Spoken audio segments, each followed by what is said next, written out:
ഇനിയിപ്പോൾ ചില കേസുകളിൽ ചിലപ്പോൾ ചില ക്ലയൻറ്റുകൾ പറഞ്ഞ് ചിലപ്പോൾ സജഷൻസ് ഉണ്ടായിക്കൊണ്ടിരിക്കും.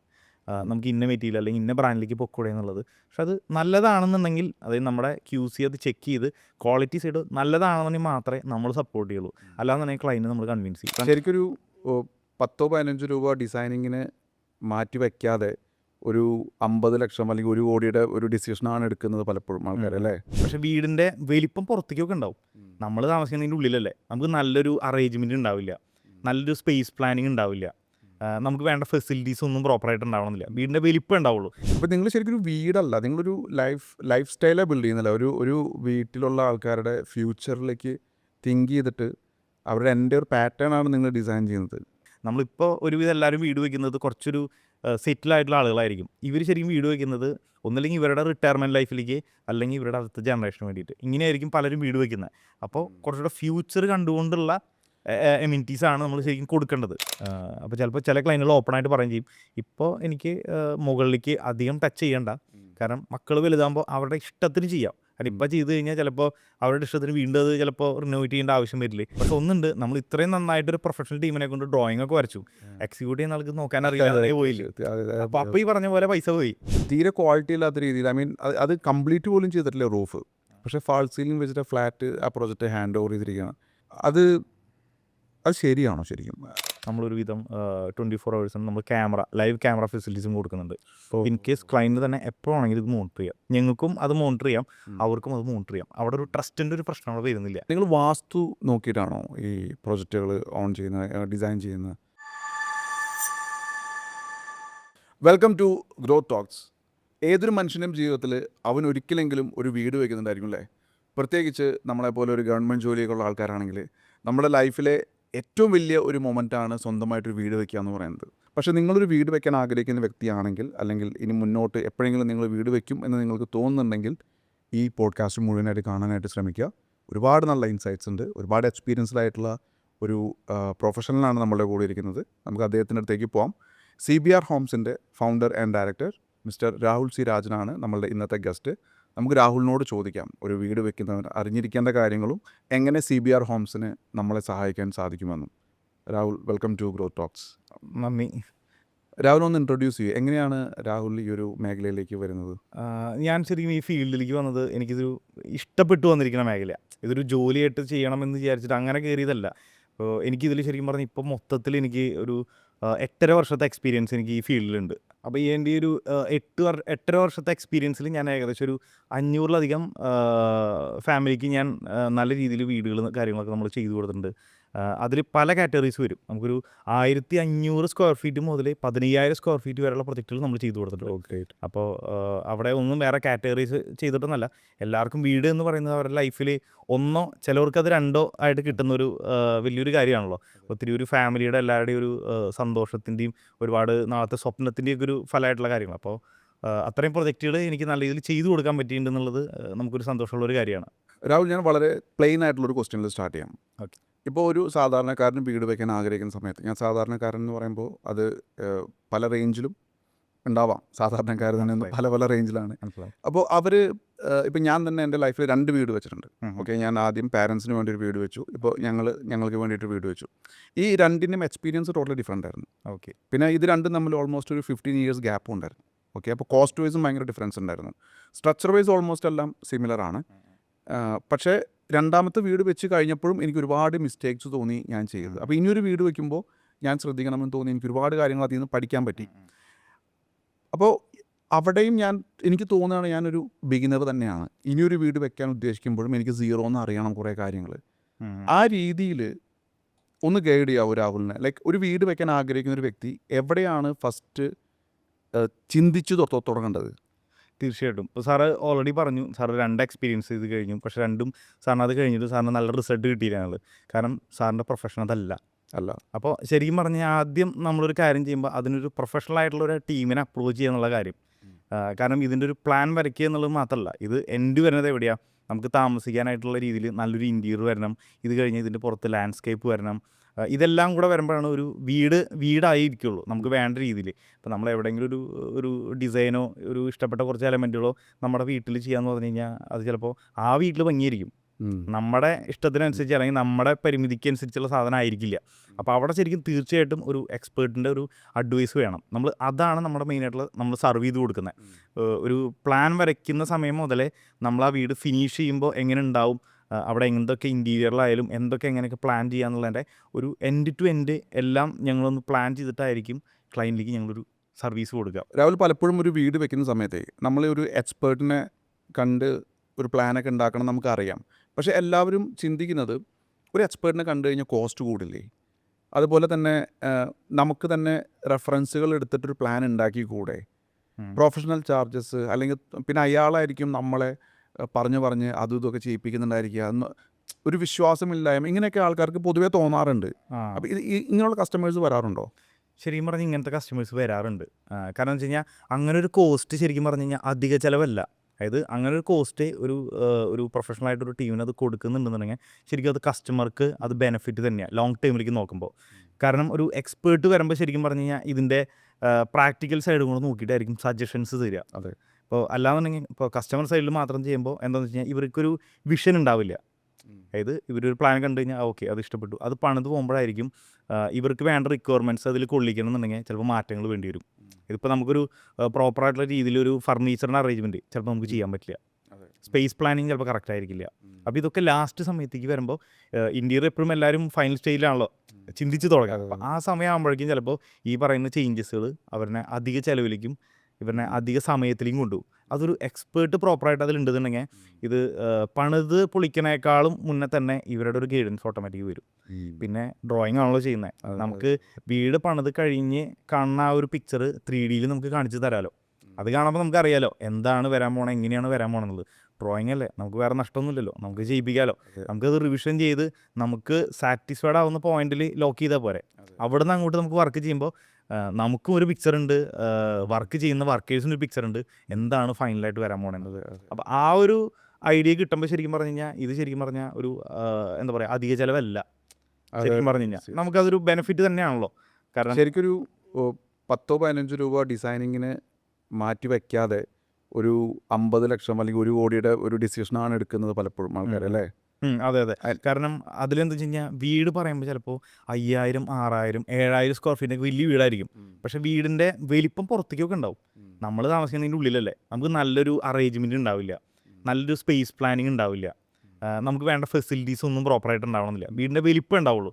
നമുക്ക് ശരിക്കും പറഞ്ഞു കഴിഞ്ഞാൽ ഒരു നമ്മുടെ ആവശ്യങ്ങൾക്കനുസരിച്ചുള്ള യൂട്ടിലിറ്റി നമുക്കതിൽ വേണം. കാരണം അതും കൂടെ വരുമ്പോഴാണ് വീട് വീടായിട്ടിരിക്കുള്ളൂ. അതെ. ഇപ്പോൾ നമ്മളൊരു ശരിക്കും പറഞ്ഞ ഒരു നല്ല വീട് കിട്ടുന്നത് എന്തിനു വേണ്ടിയിട്ടാണ്, നമുക്ക് നല്ലൊരു ആംബിയൻസ് കൂടെ കിട്ടാൻ വേണ്ടിയിട്ടാണ്. ഇപ്പോൾ നമ്മൾ ഇടയ്ക്കൊന്ന് എന്താ പറയുക, ഇപ്പോൾ ഒന്ന് ചില്ലൗട്ടാൻ വേണ്ടി നല്ല റിസോർട്ടിൽ നല്ലൊരു ഹോട്ടലിൽ പോയിട്ട് സ്റ്റേ ചെയ്യുന്നതിന് വേണ്ടിയിട്ടാണ്.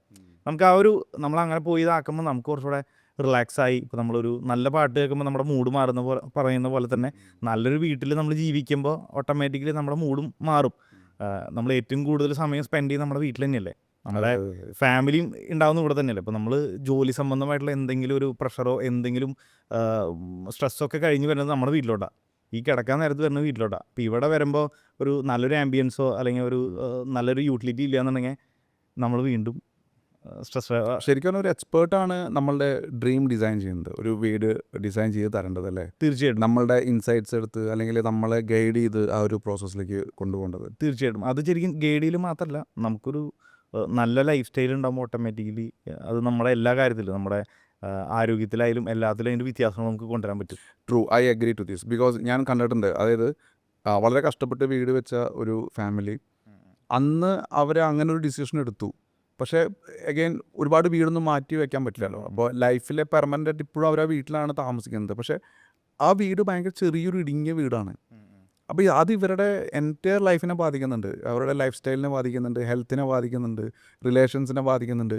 വീടാണെന്നേ ഉള്ളൂ, എല്ലാ മുറികളും ചെറുതാണ്, ഒട്ടും സ്ഥലമില്ല, ഒന്ന് മൂവ് ചെയ്യാൻ സ്ഥലമില്ല, ഒന്നും സ്ഥലമില്ല. വീട് പുറമേ നോക്കുമ്പോൾ വലിയ വീടാണ് താനും. പക്ഷേ ഇത് പലരും മനസ്സിലാക്കുന്നില്ല വീട് പണിയുന്ന സമയത്തല്ലേ. അതെ അതാണ് ശരിക്കും പറഞ്ഞൊരു പോയിന്റ്. ഇപ്പോൾ ഞങ്ങൾ ഇതിന് മുന്നേ ഞങ്ങളൊരു റിനോവേഷൻ പ്രൊജക്റ്റ് ചെയ്തിട്ടുണ്ടായിരുന്നു.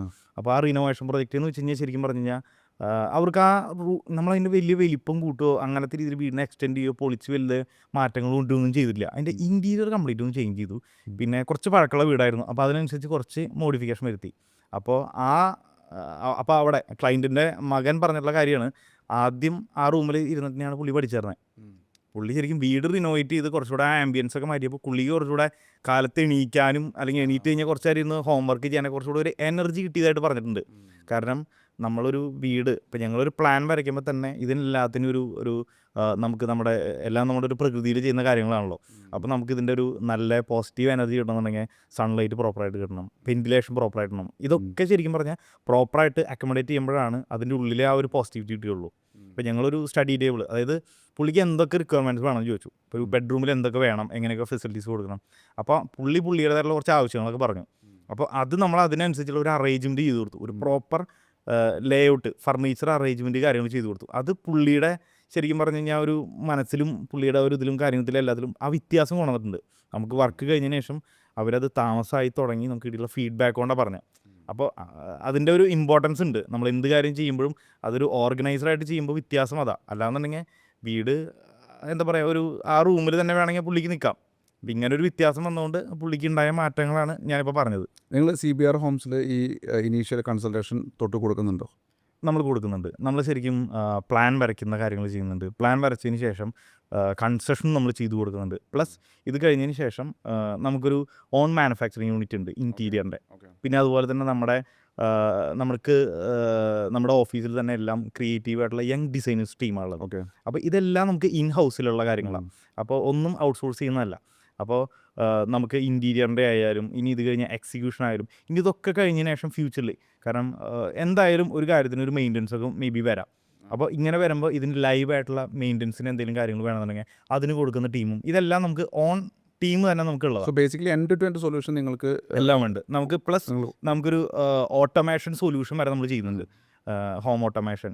കാരണം ഇനി വരുന്ന ടെക്നോളജി അല്ലെങ്കിൽ ഇനി വരുന്ന കാലഘട്ടത്തിൽ ഇതൊക്കെ അഡ്വാൻസ്ഡ് ആയിട്ടുള്ള വരുന്ന കാര്യങ്ങളാണ്. അതായത് ഇപ്പോഴുള്ള രീതിക്ക് അനുസരിച്ചല്ല നമ്മൾ ജീവിക്കാനായിട്ട് പ്ലാൻ ചെയ്യുമ്പോൾ നമ്മൾ അഡ്വാൻസ്ഡ് ആയിട്ട് ചിന്തിച്ചുകൊണ്ട്, കാരണം നമ്മളിപ്പോൾ ഒരുവിധം എല്ലാവരും വീട് വയ്ക്കുന്നത് കുറച്ചൊരു സെറ്റിലായിട്ടുള്ള ആളുകളായിരിക്കും. ഇവർ ശരിക്കും വീട് വയ്ക്കുന്നത് ഒന്നില്ലെങ്കിൽ ഇവരുടെ റിട്ടയർമെൻറ്റ് ലൈഫിലേക്ക് അല്ലെങ്കിൽ ഇവരുടെ അടുത്ത ജനറേഷന് വേണ്ടിയിട്ട് ഇങ്ങനെയായിരിക്കും പലരും വീട് വയ്ക്കുന്നത്.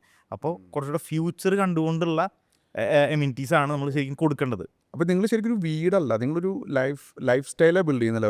ഒരു വീട്ടിലുള്ള ആൾക്കാരുടെ ഫ്യൂച്ചറിലേക്ക് തിങ്ക് ചെയ്തിട്ട് അവരുടെ എൻ്റെ ഒരു പാറ്റേൺ ആണ് നിങ്ങൾ ഡിസൈൻ ചെയ്യുന്നത്. ഡെഫിനറ്റ്ലി നമ്മളത് ശരിക്കും പറഞ്ഞാൽ അവരുടെ എല്ലാ ഇമ്യൂണിറ്റീസും അവിടെ നമ്മൾ കൊടുക്കും. അപ്പോൾ അവർക്ക് വേണ്ട കാര്യങ്ങളൊക്കെ അത് അവരുടെ ബഡ്ജറ്റിനനുസരിച്ചുള്ള രീതിയിൽ നമ്മൾ ചെയ്തു കൊടുക്കും. കാരണം ഇപ്പോൾ എല്ലായിടത്തും കേട്ടിട്ടുള്ള ഒരു കാര്യമാണ്, ചിലപ്പോൾ വീട് പണി ഇത്ര രൂപയ്ക്ക് പറഞ്ഞു തന്നപ്പോൾ വേറെ റേഞ്ചിലേക്ക് എത്തി. എന്നിട്ട് പൊതുവെ സംഭവിക്കുന്ന ഒരു കാര്യമാണ്. തീർച്ചയായിട്ടും, കാരണം ഇത് ഇവിടെ അവസാനം ഈ വീടിൻ്റെ ലോൺ തീർക്കാൻ വേണ്ടിയിട്ട് പിന്നെ ഇവർ ഈ വീട്ടിൽ കിടന്ന് ജീവിക്കേണ്ട അവസ്ഥയാണ്. അതെ.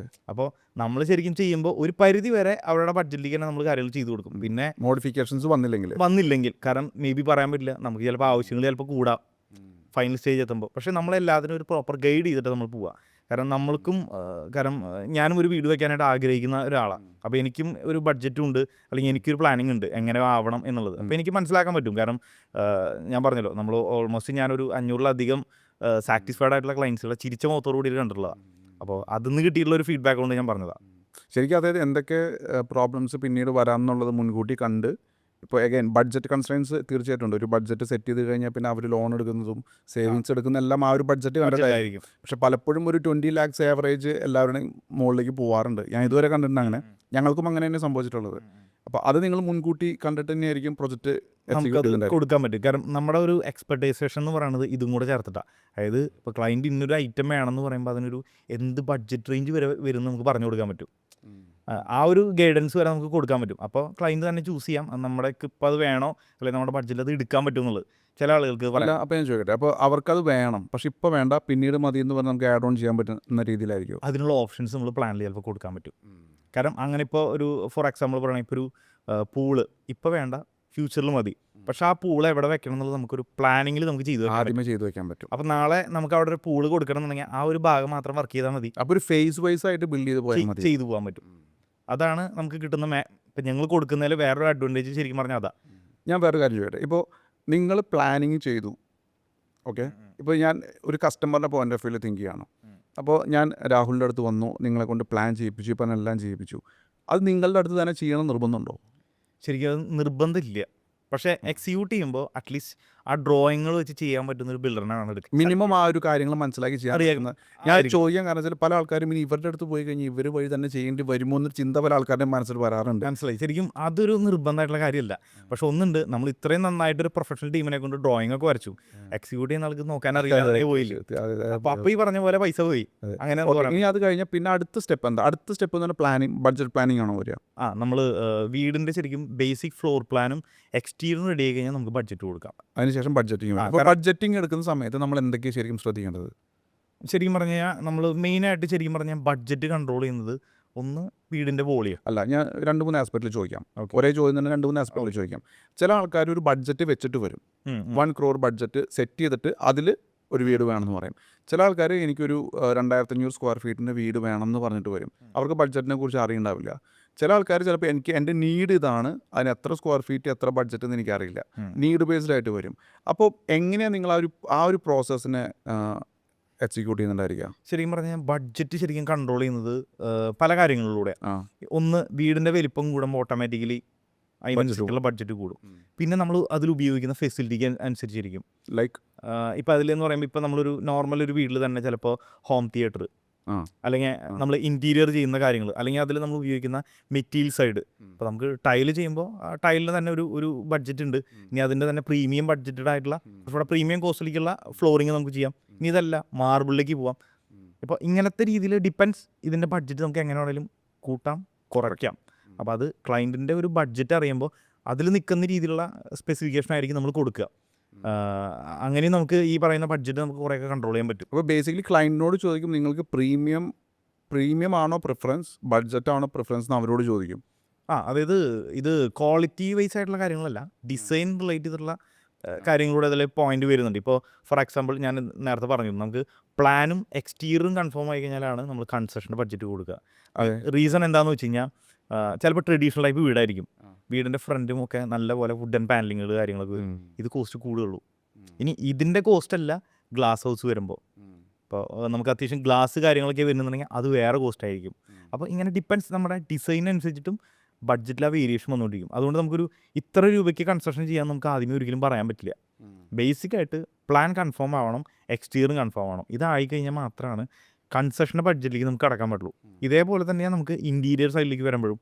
ഇപ്പോൾ ഞാൻ എപ്പോഴും പ്രിഫർ ചെയ്യുന്നത് കുറച്ചുകൂടെ ഇൻറ്റീരിയർ ഒക്കെ ചെയ്യുമ്പോൾ നമ്മുടെ ആവശ്യങ്ങൾക്കനുസരിച്ചുള്ള രീതിയിൽ ഒരു പാറ്റേൺസ് നമുക്ക് ഇൻറ്റീരിയർ ചെയ്താൽ മതി. കാരണം ഒത്തിരി സാധനങ്ങൾ കൂട്ടിയിട്ട് ബഡ്ജറ്റ് വേണമെങ്കിൽ കൂട്ടാൻ പറ്റും. മെയിൻറ്റെയിൻ ചെയ്യേണ്ട ഇതൊക്കെ. അതെ, നമ്മളിത് ക്ലീൻ ചെയ്ത് പ്രോപ്പറായിട്ട് മെയിൻറ്റെയിൻ ചെയ്ത് പോകണ്ടേ, ഇത് പണിതിട്ടാൽ മാത്രം പോരല്ലോ. അപ്പോൾ നമ്മൾ ഇതൊക്കെ ശരിക്കും പറഞ്ഞാൽ ബഡ്ജറ്റിനെ കൺട്രോൾ ചെയ്യുന്ന ഒരുപാട് കാര്യങ്ങൾ അതൊക്കെ.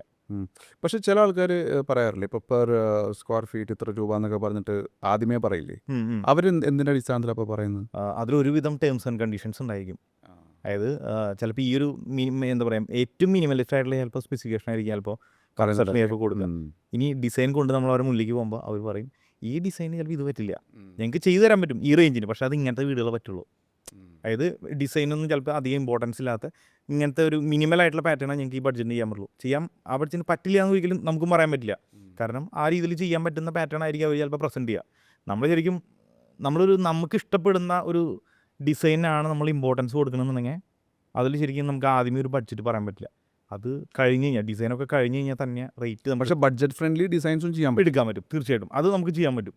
അപ്പോൾ അതാണ് ഞങ്ങൾ ആദ്യം ശരിക്കും പറഞ്ഞ ഒരു പ്രൊജക്റ്റ് കൺഫേം ആകുമ്പോൾ ക്ലയൻറ്റ് അടുത്ത് ചോദിക്കുന്ന കുറച്ച് ചോദ്യങ്ങളുണ്ട്. എന്തൊക്കെയാണ്? ഒന്ന്, അവരുടെ ഫാമിലി മെമ്പേഴ്സ്, ഒന്ന് എത്ര മെമ്പേഴ്സ് ഉണ്ട്, പിന്നെ ഇനി അവർക്കനുസരിച്ചുള്ള എന്തെങ്കിലും സ്പെഷ്യൽ ആയിട്ടുള്ള രീതിയിൽ തീം റെഡിയാക്കണോ, പിന്നെ നമ്മുടെ ബഡ്ജറ്റ്, സ്ക്വയർ ഫീറ്റ് റേഞ്ച്, പിന്നെ വീടിൻ്റെ നമുക്കൊരു പാറ്റേൺ, ഇപ്പോൾ ട്രഡീഷണൽ ആണോ മോഡേൺ ആണോ കൊളോണിയൽ സ്റ്റൈലാണോ. അപ്പോൾ അങ്ങനെ ഒരു എക്സാമ്പിൾ കാണിച്ചിട്ടാണോ ചോദിക്കുക? തീർച്ചയായിട്ടും നമ്മളിത് പ്രസൻറ്റ് ചെയ്യുമ്പോൾ തന്നെ ഇതിൻ്റെയൊക്കെ റെഫറൻസ് ഇമേജസ് കൊടുക്കും. ഓക്കെ.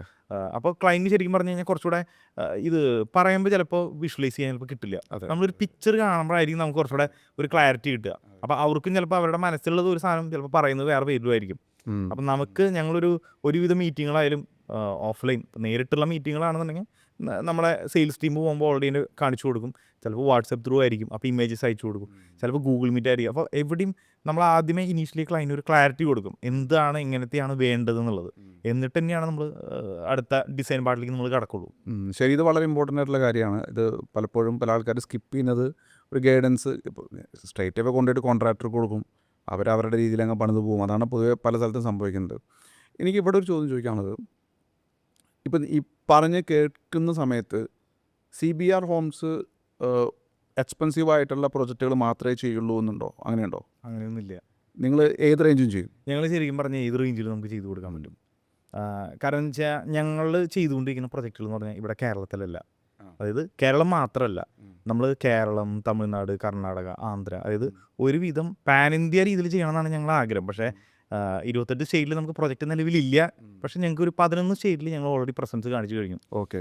ഞങ്ങൾ ഇത് കഴിഞ്ഞതിന് ശേഷം ഞങ്ങളുടെ മെയിൻ ഓഫീസ് ഉള്ളത് ഇവിടെ തൃശ്ശൂരാണ്. പിന്നെ നമുക്ക് ഓഫീസ് ഉള്ളത് ജയ്പൂർ ശരിക്കും പറഞ്ഞാൽ ഞങ്ങളൊരു മാർക്കറ്റിംഗ് ഓഫീസ് ഓൾറെഡി ഇട്ടിട്ടുണ്ട്. കാരണം ഞങ്ങളുടെ സർവീസ് നോർത്ത് സൈഡിലും ഞങ്ങൾ കൊടുക്കുന്നുണ്ട്. ഇതിൻ്റെ എല്ലാത്തിൻ്റെയും സർവീസ് പോണത് അല്ലെങ്കിൽ ഇതിൻ്റെ എല്ലാത്തിൻ്റെയും വർക്കുകൾ ചെയ്തു കൊടുക്കുന്നത് തൃശ്ശൂർ തന്നെയാണ്. അതായത് നമ്മുടെ എല്ലാ സർവീസസ് നമ്മൾ കൊടുത്തുകൊണ്ടിരിക്കുന്നത് തൃശ്ശൂർ ഓഫീസിൽ നിന്നാണ്. മെയിനായിട്ട് ഞങ്ങൾക്ക് കുറച്ച് ക്ലയൻസിന് കുറച്ചുകൂടെ ബഡ്ജറ്റിൽ ചെയ്തു കൊടുക്കാൻ പറ്റുന്നതിൻ്റെ കുറച്ച് റീസൺസ് ഞാൻ പറഞ്ഞുതരാം. അതായത് ഒന്നെന്ന് വെച്ച് കഴിഞ്ഞാൽ നമുക്ക് ഓൺ മെഷീനറീസും കാര്യങ്ങളൊക്കെ ആയിട്ടുള്ള ഓൺ ലേബേഴ്സ് ആയിട്ടുള്ള നമ്മുടെ ഫാക്ടറി കാര്യങ്ങൾ നമുക്കുണ്ട്. ഓക്കെ. അപ്പോൾ അതിലൊരു കാരണം ഞങ്ങൾക്ക് സേവ് ചെയ്യാൻ പറ്റുന്നതൊക്കെ ഞങ്ങൾ കസ്റ്റമർക്ക് അവർക്ക് സേവ് ചെയ്യാവുന്ന രീതിയിൽ നമ്മൾ കൊടുക്കുക, ബെനിഫിറ്റ് ആയിട്ട് കൊടുക്കാൻ പറ്റുക. ഗ്രേറ്റ്. കാരണം നമുക്കൊരു മാസ് പ്രൊഡക്ഷൻ മന്ത്ലി നമുക്ക് നടക്കും. അപ്പോൾ അങ്ങനെ വരുമ്പോൾ അൾട്ടിമേറ്റ്ലി സാറിന് അറിയാലോ, നമുക്ക് അങ്ങനെ ചെയ്യുമ്പോൾ നമ്മുടെ കോസ്റ്റിൽ നമ്മുടെ ബഡ്ജറ്റിലും കാര്യങ്ങളും നമുക്ക് കുറയ്ക്കാൻ പറ്റും.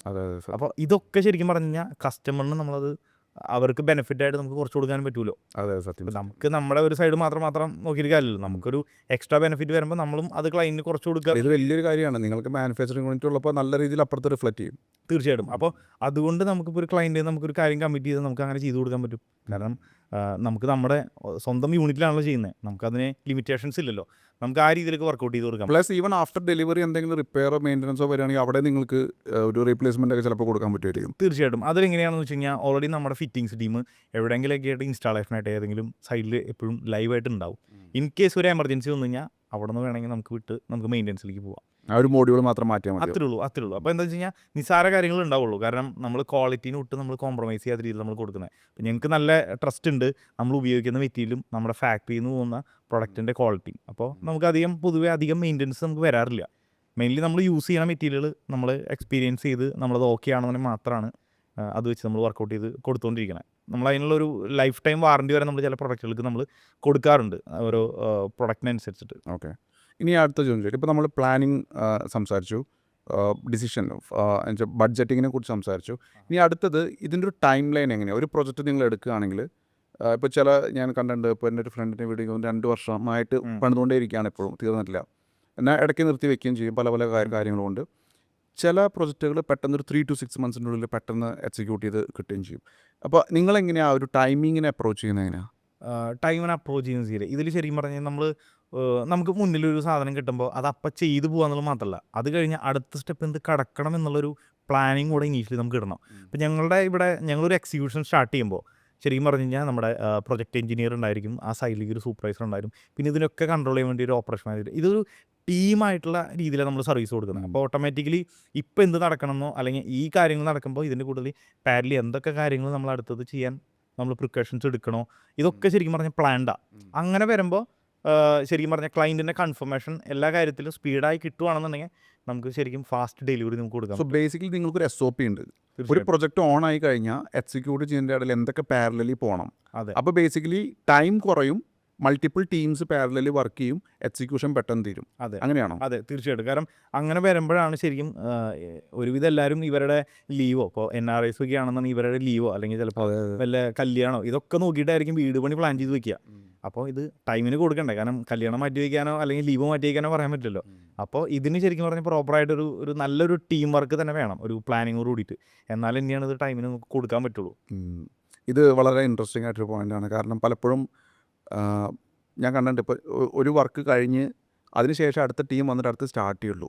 പക്ഷേ അതിൻ്റെ ആവശ്യമില്ല, പാരലലി റൺ ചെയ്യാവുന്ന കാര്യമുള്ളൂ ഇത് പലതും, അല്ലേ? അതെ, ഒരുപാട് കാര്യങ്ങൾ. ഇപ്പോൾ ചിലപ്പോൾ ഫൈനൽ സ്റ്റേജിലേക്കൊക്കെ എത്തുമ്പോൾ ചിലപ്പോൾ ഇൻറ്റീരിയറിൻ്റെ വർക്ക് നടക്കുമ്പോൾ നമുക്ക് വേണമെങ്കിൽ പുറത്ത് പെയിൻ്റ് അടിക്കാം, ലാൻഡ്സ്കേപ്പ് ചെയ്യാം, അകത്ത് കഴിയുന്ന ഏരിയ അനുസരിച്ച് നമുക്ക് ലൈറ്റുകൾ കാര്യങ്ങൾ ചെയ്യിപ്പിക്കാം. ഇതൊക്കെ നമുക്ക് ചെയ്യാൻ പറ്റും. ഇതിനെന്താ വെച്ച് കഴിഞ്ഞാൽ ഇതൊക്കെ ആദ്യമേ നമ്മൾ പ്ലാൻ ചെയ്ത് ഇതിനനുസരിച്ച് പ്രൊക്യൂർ ചെയ്യേണ്ട സാധനങ്ങൾ എടുത്ത് നമ്മൾ സ്റ്റോർ ചെയ്ത് വെക്കേണ്ടി വരും. പിന്നെ അതിനനുസരിച്ചുള്ള ടീമിനെ ബാക്കപ്പ് ടീമിനെ നമ്മൾ അറേഞ്ച് ചെയ്ത് വെക്കേണ്ടി വരും. ഇതൊക്കെ ഇമ്പോർട്ടൻ്റ് കാര്യമാണ്. എന്നാലേ ടൈമിന് തീരുള്ളൂ. അല്ലാന്നുണ്ടെങ്കിൽ ചിലപ്പോൾ ഫൈനൽ സ്റ്റേജിൽ എത്തുമ്പോൾ ഒന്ന് കഴിയുമ്പോഴും അടുത്ത സാധനം ഓർഡർ തന്നെ പോണത്. പിന്നെ ഇത് കിട്ടാൻ ചിലപ്പോൾ മാനുഫാക്ചർ ചെയ്ത് എടുക്കാനൊക്കെ ചിലപ്പോൾ സമയം എടുക്കും. ആളുണ്ടാവുന്നില്ല. അപ്പോൾ ഡിലേ വരാം. അങ്ങനെയൊക്കെയാണ് ഞാൻ കണ്ടിട്ടുള്ളത് കൂടുതലും പ്രൊജക്റ്റുകളിൽ. അപ്പം നമുക്കൊരു പ്രോപ്പറായിട്ട് നമുക്കൊരു പ്ലാനിങ് ഉണ്ട് ഏതൊക്കെ എങ്ങനെ പോകണം എന്നുള്ളത്. അതുകൊണ്ട് നമുക്കത് ടൈം മാനേജ്മെൻറ്റ് നമുക്കൊരു അങ്ങനത്തെ ഒരു എന്താ പറയുക ഹസൽ ഫ്രീ ആയിട്ടുള്ളൊരു കാര്യം. നമുക്ക് അതിലൊരു ടെൻഷനൊന്നും ഇല്ല. അപ്പോൾ നിങ്ങളൊരു ടൈം ലൈൻ സെറ്റ് ചെയ്തിട്ടാണ് ഈ പ്രൊജക്റ്റ് എക്സിക്യൂട്ട് ചെയ്യുന്നത്. തീർച്ചയായിട്ടും സിസ്റ്റമാറ്റിക് ആയിട്ടാണ്. കാരണം എന്നാലാണ് നമുക്ക് ഇത്രയും ക്വാണ്ടിറ്റിയിൽ പോകുമ്പോൾ നമുക്ക് മാനേജ് ചെയ്യാൻ പറ്റുള്ളൂ. അപ്പോൾ അതിന് ശരിക്കും പറഞ്ഞൊരു ഈ പറയുന്ന രീതിയിൽ പ്രോപ്പർ ഒരു പ്ലാനിങ് പോകണം. അല്ലെങ്കിൽ നമുക്കും അത് കൺട്രോൾ ചെയ്യാൻ പറ്റില്ല. ഒരു കസ്റ്റമറുടെ കയ്യിൽ നിന്ന് ഒരു കാര്യം നമ്മൾ കൺഫേം ചെയ്തെടുക്കുമ്പോൾ നമ്മളത് എഗ്രി ചെയ്യാണല്ലോ. പിന്നെ നമുക്ക് ഇനി മാറ്റി പറയാനോ അല്ലെങ്കിൽ നമുക്ക് ആ രീതിയിൽ പോകാൻ പറ്റില്ല. കമ്മിറ്റ് ചെയ്ത വൺസ് നമ്മളത് ചെയ്തിട്ടുണ്ടാവും. അപ്പോൾ ഞാൻ അടുത്തൊരു ചോദ്യം ചോദിക്കുകയാണ്. ഇപ്പോൾ പുറത്തിരിക്കുന്ന ഒരാൾ, ഒരു NRI, അദ്ദേഹം നാട്ടിൽ വീട് പണിയാൻ ഏൽപ്പിക്കുകയാണ്. അപ്പോൾ പലപ്പോഴും നമുക്ക് കൃത്യമായ അപ്ഡേറ്റ്സ് കിട്ടുന്നില്ല, അല്ലെങ്കിൽ ഇടയ്ക്കിടയ്ക്ക് വിളിച്ച് ഫണ്ട് ചോദിക്കുന്നു. അങ്ങനെ പല ക്വാളിറ്റി ഇഷ്യൂസ് പറഞ്ഞ ഇതായിരിക്കില്ല ഇവിടെ യൂസ് ചെയ്തിട്ടുണ്ടായിരിക്കില്ല, പല പ്രശ്നങ്ങൾ നമ്മൾ കാണാറുണ്ട്. അങ്ങനൊരു സിനാരിയോ അല്ലേ ഇപ്പോൾ നിങ്ങളൊരു NRI കസ്റ്റമർ ആണെന്നുണ്ടെങ്കിൽ നിങ്ങൾ കൃത്യമായ ടൈമിൽ പ്രൊജക്റ്റ് എക്സിക്യൂട്ട് ചെയ്യുന്നതിനൊപ്പം തന്നെ കൃത്യമായ അപ്ഡേറ്റ്സ് കൊടുത്ത് മെയിൻറ്റെയിൻ ചെയ്യാൻ പറ്റുമോ? എങ്ങനെ നിങ്ങൾ ആ ഒരു കാര്യം ചെയ്യുക? ഇപ്പോൾ കസ്റ്റമർ ഓൺ സൈറ്റ് അവൈലബിൾ അല്ല, റിമോട്ടിലാണ്, അദ്ദേഹത്തിന് വേണ്ടിയിട്ടാണ് നിങ്ങൾ പ്രൊജക്റ്റ് എക്സിക്യൂട്ട് ചെയ്യുന്നത്. അപ്പോൾ അതെങ്ങനെ നിങ്ങൾ ഹാൻഡിൽ ചെയ്യും? മനസ്സിലായി. ഇപ്പോൾ ശരിക്കും പറഞ്ഞാൽ ഒരു കാര്യം ചെയ്യുമ്പോൾ നമുക്ക് എന്തായാലും അതിൻ്റെ അപ്ഡേഷൻ കിട്ടുക എന്നുള്ള ഇമ്പോർട്ടൻ്റ്. അതിപ്പോൾ ഞങ്ങളുടെ എല്ലാ പ്രൊജക്റ്റുകൾക്കും ഞങ്ങളൊരു ഗ്രൂപ്പ് എന്തായാലും ഉണ്ടായിരിക്കും. ഇപ്പോൾ എല്ലാം വാട്സപ്പിലാണല്ലോ. അപ്പോൾ എല്ലാവർക്കും അവൈലബിൾ ആവാൻ പറ്റുന്നതും വാട്സപ്പാണ്. അപ്പോൾ നമ്മൾ മോർണിംഗിൽ തന്നെ ഞങ്ങൾക്ക് ഇവിടെ ഇൻറ്റേർണലി ഞങ്ങൾക്ക് സൈഡിലത്തെ സൂപ്പർവൈസേഴ്സ് ആയാലും എന്താണ് ഡെയിലി ഇന്ന് ചെയ്യാൻ പോകുന്നതിൻ്റെ ഒരു ആക്ഷൻ പ്ലാൻ ഓൾറെഡി ഉണ്ടാവും. അത് നമുക്ക് ഒരു ദിവസത്തേക്കെന്നല്ല, ഞങ്ങളത് ഓൾറെഡി ഒരു 1 വീക്കിലേക്കുള്ള പ്ലാൻ ഓൾറെഡി ഇട്ട് വെച്ചിട്ടുണ്ടാവും. അപ്പോൾ അത് പെർ ഡേ നമ്മൾ ടാസ്കിനനുസരിച്ച് നമ്മൾ ചെയ്യും. അപ്പോൾ അത് ഓൾറെഡി ഞങ്ങളുടെ ഒരു ഇൻറ്റേർണൽ ഗ്രൂപ്പിലേക്കും വരും. ഇതേപോലെ തന്നെ ക്ലയൻറ്റ് ഗ്രൂപ്പിലേക്ക് നമ്മൾ ഈ അപ്ഡേഷൻ കൊടുക്കും, ഇന്ന് എന്താണ് ചെയ്യാൻ പോകുന്നത് എന്നുള്ളത്. പ്ലസ് ഇത് വൈകുന്നേരം ആകുമ്പോൾ ഈ ടാസ്ക് എത്രത്തോളം കംപ്ലീറ്റ് ആയി എന്നുള്ളത് ആ ഒരു അപ്ഡേഷനും ക്ലയൻറ്റ് ഗ്രൂപ്പിലേക്ക് നമ്മൾ കൊടുക്കും. പ്ലസ് ഇതിൻ്റെ ഫോട്ടോസുകൾ ഉൾപ്പെടെ. ഇപ്പോൾ ഫോട്ടോസുകൂടെ കാണുമ്പോഴാണല്ലോ അവർക്ക് ശരിക്കും പറഞ്ഞാൽ അത് പിക്ചർ ഈ പറഞ്ഞ പോലെ കണ്ടു കഴിഞ്ഞാൽ തന്നെയാണല്ലോ പറയാൻ പറ്റുക അത് കഴിഞ്ഞു എന്നുള്ളത്. പിന്നെ ഒരുവിധം നമ്മുടെ കൺസ്ട്രക്ഷൻ സൈറ്റുകളിലാണെന്നുണ്ടെങ്കിൽ നമ്മളൊരുവിധം 24 hours നമ്മൾ ലൈവ് ക്യാമറ ഫെസിലിറ്റീസും കൊടുക്കുന്നുണ്ട്. ഇൻ കേസ് ക്ലയൻറ്റ് തന്നെ എപ്പോഴാണെങ്കിലും ഇത് മോണിറ്റർ ചെയ്യാം. ഞങ്ങൾക്കും അത് മോണിറ്റർ ചെയ്യാം, അവർക്കും അത് മോണിറ്റർ ചെയ്യാം. അവിടെ ഒരു ട്രസ്റ്റിൻ്റെ ഒരു പ്രശ്നം അവിടെ വരുന്നില്ല. ഇനി അടുത്തൊരു കാര്യം ചോദിക്കുന്നത്, ഇപ്പോൾ നമ്മൾ പ്രൊജക്റ്റ് എക്സിക്യൂഷൻ ടൈം ലൈനെ കുറിച്ച് സംസാരിച്ചു. ഇനി ഞാൻ ചോദിക്കുന്നത് ക്വാളിറ്റി ഓഫ് ദി അല്ലെങ്കിൽ സെലക്ഷൻ ഓഫ് ദി പ്രൊഡക്ട്സ്. ഇപ്പോൾ നമ്മൾ എന്ത് മെറ്റീരിയലാണ് ചൂസ് ചെയ്യുന്നത്, അതൊക്കെ നമ്മൾ എങ്ങനെയാണ് ചൂസ്? ഇപ്പോൾ ലൈക്ക് ഒരുപാട് ടൈപ്പ് സിമെൻറ്റ്സ് തന്നെയുണ്ട് അല്ലേ, അതുപോലെ മെറ്റൽസ് ഉണ്ട്, അതുപോലെ ഇപ്പോൾ ഏത് ബ്രിക്സാണ് നമ്മൾ യൂസ് ചെയ്യുക, അവിടെയൊക്കെ എങ്ങനെയാണ് നിങ്ങൾ ഗൈഡ് ചെയ്യുക? ഇതിൽ നമുക്ക് ഒരുവിധം മാനുഫാക്ചർ ചെയ്തെടുക്കുന്ന സാധനങ്ങൾക്കെല്ലാം നമുക്ക് സർട്ടിഫിക്കേഷൻ നമുക്ക് ട്രസ്റ്റ് ചെയ്യാം. ISO സർട്ടിഫിക്കറ്റ് ആയിട്ടുള്ള, അല്ലെങ്കിൽ ഇപ്പോൾ നമ്മുടെ സ്റ്റീലിൻ്റെ കാര്യത്തിലാണെന്നുണ്ടെങ്കിൽ അതിൻ്റെ ബാർ ടെസ്റ്റ് ഉണ്ട്. ഇത് ട്രസ്റ്റഡ് ആയിട്ടുള്ള ബ്രാൻഡുകളുണ്ട്, നമുക്കത് യൂസ് ചെയ്താൽ മതി. പക്ഷേ നമുക്ക് എപ്പോഴും ശരിക്കും പറഞ്ഞു കഴിഞ്ഞാൽ ഒരു ക്വാളിറ്റിയിൽ നമ്മൾ ചെക്ക് ചെയ്യേണ്ടത്, അല്ലെങ്കിൽ നമ്മുടെ ഭാഗത്തുനിന്നൊരു ഇൻസ്പെക്ഷൻ വേണ്ടത് നാച്ചുറൽ പ്രൊഡക്റ്റുകളിലാണ്. പറയുകയാണെന്നുണ്ടെങ്കിൽ നമ്മുടെ ഈ പറഞ്ഞ കരിങ്കല്ല്, ഇപ്പോൾ നമ്മുടെ നാട്ടിലത്തെ അല്ലെങ്കിൽ മണൽ, ഇങ്ങനത്തെ സാധനങ്ങളൊക്കെ ശരിക്കും നാച്ചുറലി എടുക്കുന്നത്. അപ്പോൾ അത് നമ്മളിപ്പോൾ നമുക്കൊരിക്കലും അത് ഇവിടെ നിന്ന് ഒരിക്കലും ട്രാൻസ്പോർട്ട് ചെയ്ത് ദൂര സൈറ്റുകളിൽ നമുക്ക് കൊണ്ടുപോകാൻ പറ്റില്ല. അങ്ങനത്തെ കൺസ്ട്രക്ഷൻ വേണ്ട മെറ്റീരിയൽ കുറച്ചൊക്കെ നമുക്ക് അവിടെ നിന്ന് തന്നെ നമുക്ക് എടുക്കും, സോഴ്സ് ചെയ്യേണ്ടി വരും. അപ്പോൾ അത് സോഴ്സ് ചെയ്യണമെങ്കിൽ മുന്നേ ഇതിനെ അതാത് സ്ഥലങ്ങളിൽ പോയി നമ്മുടെ QC ചെക്ക് ചെയ്ത് അത് സർട്ടിഫിക്കറ്റ് നമ്മുടെ ഭാഗത്തുനിന്നുള്ള ഒരു സർട്ടിഫിക്കേഷൻ കഴിഞ്ഞിട്ട് സൈറ്റിലേക്ക് ഡെലിവറി എടുക്കുള്ളൂ. പ്ലസ് ഇത് സൈറ്റിൽ ഡെലിവറി ഇറക്കുന്ന സമയത്തും പറഞ്ഞ സാധനം തന്നെയാണ് വന്നിരിക്കുന്നത് എന്നുള്ളത് സൈറ്റ് ഇൻചാർജും ചെക്ക് ചെയ്യും. പിന്നെ ഇത് നമ്മുടെ കൺസ്ട്രക്ഷനെ ബേസ് ചെയ്തുള്ള കാര്യങ്ങൾ. ഇൻറ്റീരിയറിൽ ശരിക്കും പറഞ്ഞാൽ ഞങ്ങൾക്ക് അങ്ങനെ പല ടൈപ്പ് മെറ്റീരിയലുകൾ അല്ലെങ്കിൽ അങ്ങനത്തെ പറയുന്ന രീതിയിൽ ഒരുപാട് കാര്യങ്ങളൊന്നും യൂസ് ചെയ്യുന്നില്ല. ഞങ്ങൾ ശരിക്കും ഞങ്ങളുടേതായിട്ടുള്ള രീതിയിൽ നമുക്ക് ഇപ്പോൾ ഇത്രയും നമ്മുടെ ഒരു എക്സ്പീരിയൻസ് കൊണ്ട് നമ്മൾ ട്രസ്റ്റബിളായിട്ട് നമുക്ക് 100% മെയിൻ്റനൻസോ അല്ലാന്നുണ്ടെങ്കിൽ കംപ്ലയിൻറ്റ് വരില്ല എന്ന് ഉറപ്പുള്ള ആ സ്പെക്ക് തന്നെയാണ് ഇൻറ്റീരിയർ സൈഡിൽ നമ്മൾ ഫോളോ ചെയ്യുക. കാരണം ഞങ്ങളുടെ വർക്കുകൾ എന്ന് പറഞ്ഞാൽ പാൻ ഇന്ത്യയിൽ ചെയ്യുമ്പോൾ ഒരു മെയിൻ്റനൻസിന് വേണമെന്നുണ്ടെങ്കിൽ പോലും നമ്മൾ ഇവിടുന്ന് ചിലപ്പോൾ ആളെ വിടേണ്ടി വരും. അപ്പോൾ ഞങ്ങളെ സംബന്ധിച്ചിടത്തോളം വർക്ക് ചെയ്ത് ഫിനിഷ് ചെയ്ത് കൊടുത്തതിന് ശേഷമായിരിക്കും ചിലപ്പോൾ മെയിൻ്റനൻസിന് വന്നു കഴിഞ്ഞാൽ ഞങ്ങൾക്ക് അത് ബുദ്ധിമുട്ടായിരിക്കും. അപ്പോൾ നല്ല ക്വാളിറ്റി കൊടുക്കുകയാണെന്നുണ്ടെങ്കിൽ പിന്നെ നമ്മൾ മെയിൻ്റനൻസിൻ്റെ ആവശ്യമില്ലല്ലോ, നമുക്ക് അങ്ങനെ മാനേജ് ചെയ്യാമല്ലോ. ആ ഒരു കൺസെപ്റ്റാണ് നമ്മൾ ഉദ്ദേശിക്കുന്നത്. ഓക്കെ, അപ്പോൾ ഞാൻ അപ്പോഴും ഒന്നും കൂടെ ചോദിക്കട്ടെ. ഇപ്പോൾ നമ്മൾ പല ബ്രാൻഡുകളുടെ ഇപ്പോൾ ഒരുപാട് TMT ബാറുകളുടെ ഒരുപാട് പരസ്യങ്ങൾ ഇപ്പോൾ നമുക്ക് ഹോർഡിങ്സ് കാണാം. അപ്പോൾ അതിൽ നിങ്ങൾ ഏതാ റെക്കമെൻഡ് ചെയ്യുക, നിങ്ങൾ ഏതാ ചൂസ് ചെയ്യുക, അതോ ഇനി കസ്റ്റമറുടെ പ്രിഫറൻസ് എടുക്കുക, അതെങ്ങനെയാണ് നിങ്ങൾ ചെയ്യുന്നത്? ഇപ്പോൾ ബ്രാൻഡഡ് സിമെൻറ്റ്, ഇപ്പോൾ അൾട്രാടെക് ഒരുപാട് പരസ്യം കൊടുക്കുന്ന ഒരു ബ്രാൻഡാണ്. അതെ, പക്ഷേ നല്ല ക്വാളിറ്റിയുള്ള വേറെ കുറച്ച് ബ്രാൻഡുകളെ കുറിച്ച് നമ്മൾ കേൾക്കാറുണ്ട്. അപ്പോൾ ഇതിലെങ്ങനെയാണ് നിങ്ങൾ ചോയ്സ് കൊടുക്കുന്നത്? ഇതിലെന്ന് വെച്ച് കഴിഞ്ഞാൽ ചില ക്ലയൻറ്റുകൾക്ക് നമ്മൾ അധികം പേര് കേൾക്കാത്ത ബ്രാൻഡുകൾ അത് എത്ര ക്വാളിറ്റി ആണെങ്കിലും അവർക്ക് ചിലപ്പോൾ അതൊരു ചെറിയൊരു മനസ്സിലൊരു അത് നന്നായിരിക്കും, കാരണം ഞാൻ പേര് ഇതാണ് കേട്ടിട്ടുള്ളത്, ആ ഒരു ചിന്ത ഉണ്ടായിരിക്കും. പക്ഷേ ആ ബ്രാൻഡ് ഏത് ബ്രാൻഡിലേക്ക് പോകുമ്പോഴും എപ്പോഴും അതിനൊരു ബ്രാൻഡ് വാല്യൂ ഉണ്ടല്ലോ. പക്ഷെ അത് വിചാരിച്ച് മറ്റേ സാധനത്തിൽ ബ്രാൻഡ് വാല്യൂ ഇല്ലയെന്ന് വിചാരിച്ചിട്ട് അതിന് ക്വാളിറ്റി മോശമൊന്നും ഇല്ല. അപ്പം അത് നമുക്ക് അപ്പോൾ നിങ്ങളെങ്ങനെയാണ് റെക്കമെൻഡ് ചെയ്യുക? ഇതിലെന്ന് വെച്ച് കഴിഞ്ഞാൽ ശരിക്കും പറഞ്ഞു കഴിഞ്ഞാൽ ഒരുവിധം എല്ലാ മെറ്റീരിയലുകളും നമ്മുടെ എക്സ്പീരിയൻസിൽ നല്ലതെന്ന് തോന്നുന്ന സാധനങ്ങൾ മാത്രമേ നമ്മൾ റെക്കമെൻഡ് ചെയ്യുള്ളൂ. ഇനിയിപ്പോൾ ചില കേസുകളിൽ ചിലപ്പോൾ ചില ക്ലയൻറ്റുകൾ പറഞ്ഞ് ചിലപ്പോൾ സജഷൻസ് ഉണ്ടായിക്കൊണ്ടിരിക്കും, നമുക്ക് ഇന്ന മെറ്റീരിയൽ അല്ലെങ്കിൽ ഇന്ന ബ്രാൻഡിലേക്ക് പൊക്കൂടെ എന്നുള്ളത്. പക്ഷെ അത് നല്ലതാണെന്നുണ്ടെങ്കിൽ, അതായത് നമ്മുടെ QC അത് ചെക്ക് ചെയ്ത് ക്വാളിറ്റി സൈഡ് നല്ലതാണെന്നുണ്ടെങ്കിൽ മാത്രമേ നമ്മൾ സപ്പോർട്ട് ചെയ്യുള്ളൂ. അല്ലാന്നുണ്ടെങ്കിൽ ക്ലയൻറ്റ് നമ്മൾ കൺവിൻസ് ചെയ്യും. കാരണം വേറെ ഒന്നുമല്ല, ചിലപ്പോൾ അവർക്ക് അതിനോടൊരു താല്പര്യം ഉണ്ടാവും, പക്ഷേ ക്വാളിറ്റി മോശമാണോ നല്ലതെന്നുള്ളത് ചിലപ്പോൾ നമ്മുടെ പോലുള്ളൊരു എക്സ്പേർട്ടിൻ്റെ ഒരു സാമീപ്യത്തിന് വേണ്ടിയിട്ടാണ് അവർ ചോദിക്കുന്നുണ്ടാവുക. അത് പ്രോപ്പറായിട്ട് നമ്മൾ കൊടുക്കണം, അത് നമ്മൾ ബാധ്യസ്ഥരാണ്. നമ്മൾ അവർ പറഞ്ഞു എന്ന് വിചാരിച്ചിട്ട് അത് എടുത്ത് ചെയ്ത് കൊടുക്കണം എന്നൊരു നിർബന്ധമില്ല. കാരണം നാളെ ഇത് ചെയ്തിട്ട് അതിനൊരു കംപ്ലയിൻറ്റ് വന്നു കഴിഞ്ഞാലും ചോദ്യം നമ്മുടെ അടുത്തേ വരുള്ളൂ. അതെ. ഇപ്പോൾ നമ്മൾ സംസാരിച്ചെത്തിയത് ഇപ്പോൾ പ്ലാനിങ് കഴിഞ്ഞു, പ്രൈസിങ്, ബഡ്ജറ്റിങ് കഴിഞ്ഞു, ഇപ്പോൾ ടൈമിനെ കുറിച്ച് സംസാരിച്ചു, മെറ്റീരിയലിനെ കുറിച്ച് സംസാരിച്ചു. ഇനി അടുത്തൊരു ചോദ്യം എന്ന് പറയുന്നത്, നിങ്ങൾ വാസ്തു നോക്കിയിട്ടാണോ ഈ പ്രോജക്റ്റുകൾ ഡിസൈൻ ചെയ്യുന്നത്? അതോ വാസ്തു ഇപ്പോൾ കൺസിഡർ ചെയ്യുന്ന ചില ക്ലയൻസ് ഉണ്ടായിരിക്കും, ചില ആൾക്കാർ വാസ്തുവിൽ വിശ്വസിക്കാത്ത ആൾക്കാരും ഉണ്ടായിരിക്കും. അതെങ്ങനെയാണ് നിങ്ങളുടെ ഒരു പ്രിഫറൻസ് എന്താണ്? തീർച്ചയായിട്ടും ശരിക്കും വാസ്തു എന്ന് പറയുന്നത് ശരിക്കും പറഞ്ഞു കഴിഞ്ഞാൽ, ഇപ്പം ഞാൻ ഇതിലൊരു പോയിന്റ് ഞാൻ പറഞ്ഞിട്ടുണ്ടായിരുന്നു, നമ്മുടെ നാട്ടിലത്തെ ഒരു ലൈറ്റിങ്, പിന്നെ അതുപോലെ തന്നെ നമ്മുടെ വെന്റിലേഷൻ, ഇതൊക്കെ ഒരു ഇമ്പോർട്ടൻ്റാണ്. ഇതെല്ലാം ശരിക്കും വാസ്തു ശരിക്കും ഇമ്പോർട്ടൻ്റ് ആയിട്ടുള്ളൊരു കാര്യമാണ്. കാരണം ഈ വാസ്തുവിൽ പറയുന്ന പല കാര്യങ്ങളും ശരിക്കും പറയാൻ നമ്മുടെ മൂഡിനെ മാറ്റും. കാരണം ഒരു നല്ല വെന്റിലേഷൻ കിട്ടുന്ന സ്ഥലത്ത് നമ്മളൊരു ഭിത്തി വെച്ച് അടച്ചു വെച്ച് കഴിഞ്ഞാൽ ആ വെന്റിലേഷനോട് ബ്ലോക്കായി, അപ്പോൾ ഓട്ടോമാറ്റിക്കലി ആ റൂമിൻ്റെ ഉള്ളിൽ ഒരു എയർ പ്രഷർ ഉണ്ടാവും. അപ്പോൾ അത് ശരിക്കും പറയാൻ നമ്മുടെ മൂഡിനെ ഭയങ്കരമായിട്ട് ചേഞ്ച് ചെയ്യും. ശരിക്കും വാസ്തുവിൽ കൊണ്ടുവരുന്നത് ഇത്രയേ ഉള്ളൂ, നമുക്ക് അതായത് ഓരോന്നിനും ഓരോ സ്ഥാനങ്ങൾ കൊടുത്തിട്ടുണ്ട്, ഓരോ പൊസിഷൻസ് കൊടുത്തിട്ടുണ്ട്. അത് വേറെ ഒന്നുമില്ല, നമുക്ക് ചിലപ്പോൾ ഇപ്പോൾ നല്ലൊരു കാറ്റ് കിട്ടുന്ന ഒരു ഭാഗത്താണെന്നുണ്ടെങ്കിൽ വിൻഡോ വെച്ച് കഴിഞ്ഞാൽ നമുക്ക് ആ വെന്റിലേഷൻ അകത്ത് കിട്ടും. നല്ല ലൈറ്റ് വരുന്ന ഭാഗത്താണെന്നുണ്ടെങ്കിൽ ആ ലൈറ്റിനെ നമുക്ക് അകത്തോട്ട് കൊണ്ടുവരണമെന്നുണ്ടെങ്കിൽ നമുക്ക് അവിടെ അങ്ങനത്തെ പ്ലാനിങ്ങുകളാണ് ശരിക്കും വാസ്തുവിൽ വേണ്ടത്. നമ്മുടെ പ്രൊജക്റ്റുകൾ ഓൾമോസ്റ്റ് എല്ലാത്തിലും നമ്മൾ വാസ്തു ബേസ്ഡ് ആയിട്ട് തന്നെ നമ്മൾ പോവുള്ളൂ. കാരണം നമുക്ക് പ്രകൃതിയിൽ നിന്ന് കിട്ടുന്ന ഒരുപാട് കാര്യങ്ങളുണ്ട്, സൺലൈറ്റ്, പിന്നെ വെന്റിലേഷൻ, ഇങ്ങനത്തെ കാര്യങ്ങളൊക്കെ ഇത് പ്രോപ്പറായിട്ട് നമുക്കത് വീടിൻ്റെ അകത്തേക്കും കൂടെ കൊണ്ടുവരണമെന്നുണ്ടെങ്കിൽ പ്രോപ്പറായിട്ടുള്ളൊരു വാസ്തു ബേസ്ഡ് ആയിട്ടുള്ള കാര്യങ്ങൾ നമുക്ക് കൊണ്ടുവരാം. കാരണം വാസ്തു സയൻസ് ആണല്ലോ. അപ്പോൾ ഇതിൻ്റെ ഉള്ളിലേക്ക് കൊണ്ടുവന്നു കഴിഞ്ഞാലാണ് ഇതിൻ്റെ ഒരു ആംബിയൻസിലും അല്ലെങ്കിൽ ഇതിൻ്റെ ഉള്ളിലത്തെ ഒരു സർക്കുലേഷൻ, ഈ കാര്യങ്ങൾ നമുക്ക് പ്രോപ്പറായിട്ട് കിട്ടുള്ളൂ. അപ്പോൾ തീർച്ചയായിട്ടും ഞങ്ങളത് ചെയ്യുന്നുണ്ട്. പ്ലസ് ഇതൊക്കെ ഞങ്ങൾ വാസ്തു ഞങ്ങളുടേതായിട്ടുള്ള ഭാഗത്ത് നിന്ന് ഞങ്ങൾ ചെയ്തു കൊടുക്കുന്നുണ്ടെങ്കിൽ പോലും കസ്റ്റമർക്ക് വേണമെന്നുണ്ടെങ്കിൽ അവർക്കൊരു ട്രസ്റ്റബിൾ ആയിട്ടുള്ള ഒരാളെ കൊണ്ട് വേണമെങ്കിൽ ഇത് വെരിഫൈ ചെയ്യാം. കാരണം അത് ഓരോരുത്തരെ ഡിപ്പെൻസ് ആണല്ലോ. കാരണം ചിലപ്പോൾ ഞങ്ങളുടെ ഒരു സ്ഥിരം അല്ലെങ്കിൽ ഞങ്ങൾക്കൊരു ഇങ്ങനൊരു അറിയാവുന്ന ഒരാളുണ്ട്, ഞങ്ങൾ ആളുടെ ഭാഗത്തും കൂടെ ഒന്ന് വെരിഫൈ ചെയ്യണമെന്ന് വെച്ചാൽ അതിനുള്ള ഓപ്ഷനുണ്ട്. ഒരിക്കലും അത് വ്യത്യാസമൊന്നും വരില്ല. കാരണം നമ്മൾ അത്രയും ഈ പൊസിഷനുകളും അല്ലെങ്കിൽ ഇതിൻ്റെ സ്ഥാനങ്ങളും നോക്കിയിട്ടാണ് ഇതെല്ലാം വ്യക്തമായിട്ട് തന്നെ നോക്കിയിട്ട് തന്നെ നമ്മൾ കൊടുക്കുള്ളൂ.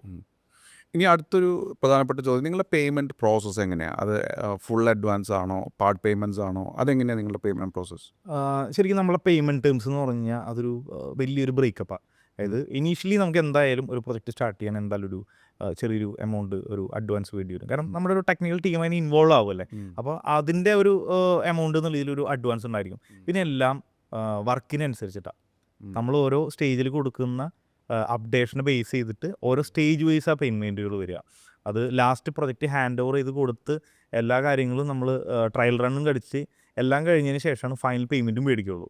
പിന്നെ പ്രൊജക്റ്റിൻ്റെ ആ ഒരു വോളിയത്തിനനുസരിച്ച് സ്റ്റേജിനനുസരിച്ച് പേയ്മെൻറ്റുള്ള ബ്രേക്കപ്പുകൾ നമുക്ക് ഇപ്പോൾ ലോൺ എടുക്കാനുള്ള ഡോക്യുമെൻറ്റേഷനൊക്കെ നിങ്ങൾ സപ്പോർട്ട് ചെയ്യും? നമ്മൾ കൊടുക്കും. ഇപ്പോൾ ഒരുവിധം നമ്മുടെ നാട്ടിൽ ചെയ്യുന്നതിൽ ഒരു 95% പ്രൊജക്റ്റുകളും ലോണിൽ തന്നെയായിരിക്കും ചെയ്യുക. അതെ. അപ്പോൾ അതിന് വേണ്ട അവർക്ക് വേണ്ട സപ്പോർട്ടിന് വേണ്ട ഡോക്യുമെൻറ്റേഷൻ കാര്യങ്ങളൊക്കെ നമ്മളത് ചെയ്തു കൊടുക്കും. അങ്ങനത്തെ കാര്യങ്ങൾക്കൊന്നും ഞങ്ങൾക്ക് അങ്ങനെ മസിൽ പിടുത്തൊന്നുമില്ല. കാരണം ഞങ്ങളെല്ലാം ഫ്രണ്ട്ലി ആയിട്ട് തന്നെ ഡീൽ ചെയ്യുന്ന ആളുകളാണ്. ഇനി ഇപ്പോൾ നമ്മൾ കൺസ്ട്രക്ഷനൊക്കെ കഴിഞ്ഞ് അടുത്തൊരു ഇൻറ്റീരിയർ ഡിസൈനിങ് വരുന്ന സമയത്ത്, ഇപ്പോൾ എനിക്കറിയാം ക്രിയേറ്റീവ് ബാർ എന്ന് പറഞ്ഞ ഒരു വലിയ ഒരു ഡിസൈനിങ് കമ്പനിയുടെ ഒരു ഭാഗമാണ് CBR ഹോംസ്. അപ്പോൾ ക്രിയേറ്റീവ് ബാറിൻ്റെ ഡിസൈൻസിനെ കുറിച്ച് ഒരുപാട് ഞാൻ നേരിട്ട് കണ്ടിട്ടുള്ളതുകൊണ്ട് വളരെ കൺവിൻസിങ് ആണ്. ഒരുപാട് പ്രൊജക്റ്റുകൾ ചെയ്തിട്ടുണ്ട്. പക്ഷേ എങ്കിലും എന്താ നിങ്ങൾ ഇൻറ്റീരിയർ ഡിസൈനിങ്ങിനെ സംബന്ധിച്ച് നിങ്ങളുടെ അപ്രോച്ച് എന്താണ്? അതും ഇപ്പോൾ നേരത്തെ നമ്മൾ പറഞ്ഞു പ്ലാനിങ് സ്റ്റേജ് മുതലേ നമ്മൾ ഇതിനെല്ലാം മുൻകൂട്ടി കണ്ടിട്ടുണ്ട്. എങ്കിലും ഒരു കോസ്റ്റ് വൈസ് എങ്ങനെയാണ്? പ്രൊഡക്റ്റ് സെലക്ഷൻ നമ്മൾ രാഹുൽ നേരത്തെ പറഞ്ഞിരുന്നു. കോസ്റ്റ് വൈസ് എങ്ങനെയാണ് വരിക? അതുപോലെ ഈ ഡിസൈനിങ്ങിൽ കസ്റ്റമർ അറിഞ്ഞിരിക്കേണ്ട കുറച്ച് കാര്യങ്ങൾ എന്തൊക്കെയാണ്? കസ്റ്റമർ കൊടുക്കേണ്ട പ്രിഫറൻസ് എന്തൊക്കെയാണ്? അതിനെക്കുറിച്ചൊക്കെ ഒന്ന് പറയൂ. ഒരു ഇൻറ്റീരിയർ ഡിസൈനിങ് ചെയ്യുന്ന സമയത്ത് ഒരാൾ അറിഞ്ഞിരിക്കേണ്ട കാര്യങ്ങളെക്കുറിച്ചൊന്ന് പറയൂ. ശരിക്കും ഇൻറ്റീരിയർ നമ്മൾ ചെയ്യുമ്പോൾ ഇത് ഇൻറ്റീരിയർ എന്ന് പറയുന്നത് ശരിക്കും പറഞ്ഞാൽ ഒരു വീടിൻ്റെ അവസാനത്തേക്ക് വരുന്നൊരു ഭാഗമാണ് നമ്മൾ എക്സിക്യൂഷൻ പാർട്ടിലേക്ക് വരുമ്പോൾ ലാസ്റ്റിലേക്ക് വരുന്നൊരു ഭാഗമാണ്. അപ്പോൾ ഇതിൽ ഒരുപാട് കാര്യങ്ങളുണ്ട്. ഒന്ന് ബഡ്ജറ്റ്, കാരണം ഒരുവിധം ബഡ്ജറ്റൊക്കെ നമ്മൾ സ്ട്രക്ചറിൽ ഇറക്കി അല്ലെങ്കിൽ മറ്റുള്ളതിൽ ഇറക്കിയിട്ട് ഇന്ത്യയിലേക്ക് വരുമ്പോൾ ചിലപ്പോൾ ബഡ്ജറ്റ് ചിലപ്പോൾ കുറച്ച് കുറവായിരിക്കും. അപ്പോൾ അല്ലെങ്കിൽ അതിന് റിസർവ് ചെയ്ത് വെച്ചിരിക്കുന്ന ബഡ്ജറ്റ് ചിലപ്പോൾ വ്യത്യാസം ഉണ്ടായിരിക്കും. അപ്പോൾ ഒന്ന് ബഡ്ജറ്റിനനുസരിച്ചുള്ള രീതിയിൽ ചെയ്യുന്നത് മിനിമലായിട്ടാണെന്നുണ്ടെങ്കിൽ പോലും ബഡ്ജറ്റിനും നമ്മുടെ ആവശ്യങ്ങൾക്കും അനുസരിച്ച് തന്നെ ചെയ്തെടുക്കണം.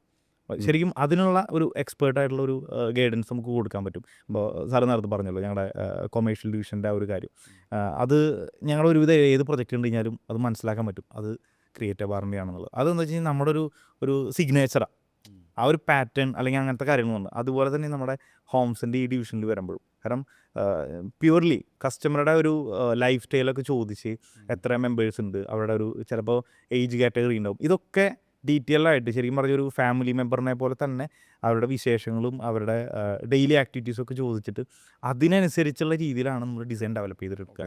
അപ്പോൾ കുറച്ചും കൂടെ അവർക്ക് അതൊരു ഫ്രണ്ട്ലി ആയിരിക്കും. കാരണം അല്ലാതെ തന്നെ വീട് പണി കഴിഞ്ഞ് അവർ ഈ വീട്ടിലോട്ട് താമസം വരുമ്പോൾ എൻ്റർലി ഒരു പുതിയ ഒരു ലൈഫ് സ്റ്റൈലിലേക്ക് പോകാൻ പറ്റില്ലല്ലോ. അപ്പോൾ അതൊക്കെ നോക്കിയിട്ടാണ് നമ്മൾ വർക്കൗട്ട് ചെയ്യുന്നത്. അപ്പോൾ അത് നമ്മുടെ ഡിസൈനിൽ ശരിക്കും പറഞ്ഞാൽ അത് എപ്പോഴും ഒരു ഹൈലൈറ്റ് ചെയ്ത് നിൽക്കുന്ന ഒരു കാര്യമാണ്. ഞാനൊരു ഫ്ലാറ്റ് റീസെൻ്റ്ലി വാങ്ങിയതല്ല, എൻ്റെ ഫ്രണ്ടിൻ്റെ ഫ്ലാറ്റാണ്. അപ്പോൾ അവരിങ്ങനെ AC വെക്കാൻ വേണ്ടിയിട്ട് മേലെ ഫാൾ സീലിംഗ് ഒന്ന് ചെറുതായിട്ടൊന്ന് കട്ട് ചെയ്ത് കഴിഞ്ഞപ്പോൾ അതിൻ്റെ റൂഫ് ഉണ്ട്. അപ്പോൾ തീരെ ക്വാളിറ്റി ഇല്ലാത്ത രീതിയിൽ, ഐ മീൻ അത് കംപ്ലീറ്റ് പോലും ചെയ്തിട്ടില്ല റൂഫ്, പക്ഷേ ഫാൾ സീലിംഗ് വെച്ചിട്ട് ഫ്ലാറ്റ് ആ പ്രോജക്റ്റ് ഹാൻഡ് ഓവർ ചെയ്തിരിക്കുകയാണ്. ഞാൻ അത് പറയാൻ കാരണം എന്ന് വെച്ച് കഴിഞ്ഞാൽ പലപ്പോഴും ഇങ്ങനെയുള്ള കുറേ മിസ്റ്റേക്സ് നടക്കാറുണ്ട്. അത് ശരിയാണോ ശരിക്കും? അതായത് പറഞ്ഞാൽ അതൊരു എന്താ പറയുക, നമ്മളങ്ങനെ കസ്റ്റമർ റിലേഷൻ എന്ന് പറയുന്നത് അപ്പോൾ ഒരു പ്രൊജക്റ്റിലേക്ക് വേണ്ടിയിട്ടല്ലോ. നമ്മളിത് ചെയ്യുന്നത് ശരിക്കും പറഞ്ഞാൽ ഇതൊരു ലോങ് ടൈമിലേക്ക് വേണ്ടിയിട്ടാണ്. ഒന്ന് ഈ ഫീൽഡിലേക്ക് വന്നത് നമ്മൾ ഇതിനോട് ഇൻട്രസ്റ്റ് ഉള്ളതുകൊണ്ടാണ് ഈ ഇൻഡസ്ട്രിയിൽ നമ്മൾ വന്നിരിക്കുന്നത്. പിന്നെ നമ്മളൊരു കസ്റ്റമറിനെ കാണുന്നത് ശരിക്കും പറഞ്ഞാൽ നമ്മുടെ ഒരു ഫാമിലി മെമ്പറായിട്ട് തന്നെ കാണുന്നത്. ഇത് ലോങ് ടേമാണ് ആ റിലേഷൻ. കാരണം നമ്മളൊരു നല്ല സർവീസ് കൊടുത്തു കഴിഞ്ഞാൽ ഓട്ടോമാറ്റിക്കലി പുള്ളി അത് ഇഷ്ടപ്പെട്ട് കഴിഞ്ഞാൽ പുള്ളി അത് ഫാമിലിയിലും ഫ്രണ്ട്സിലും ഇത് റെഫർ ചെയ്യും നമ്മളെ.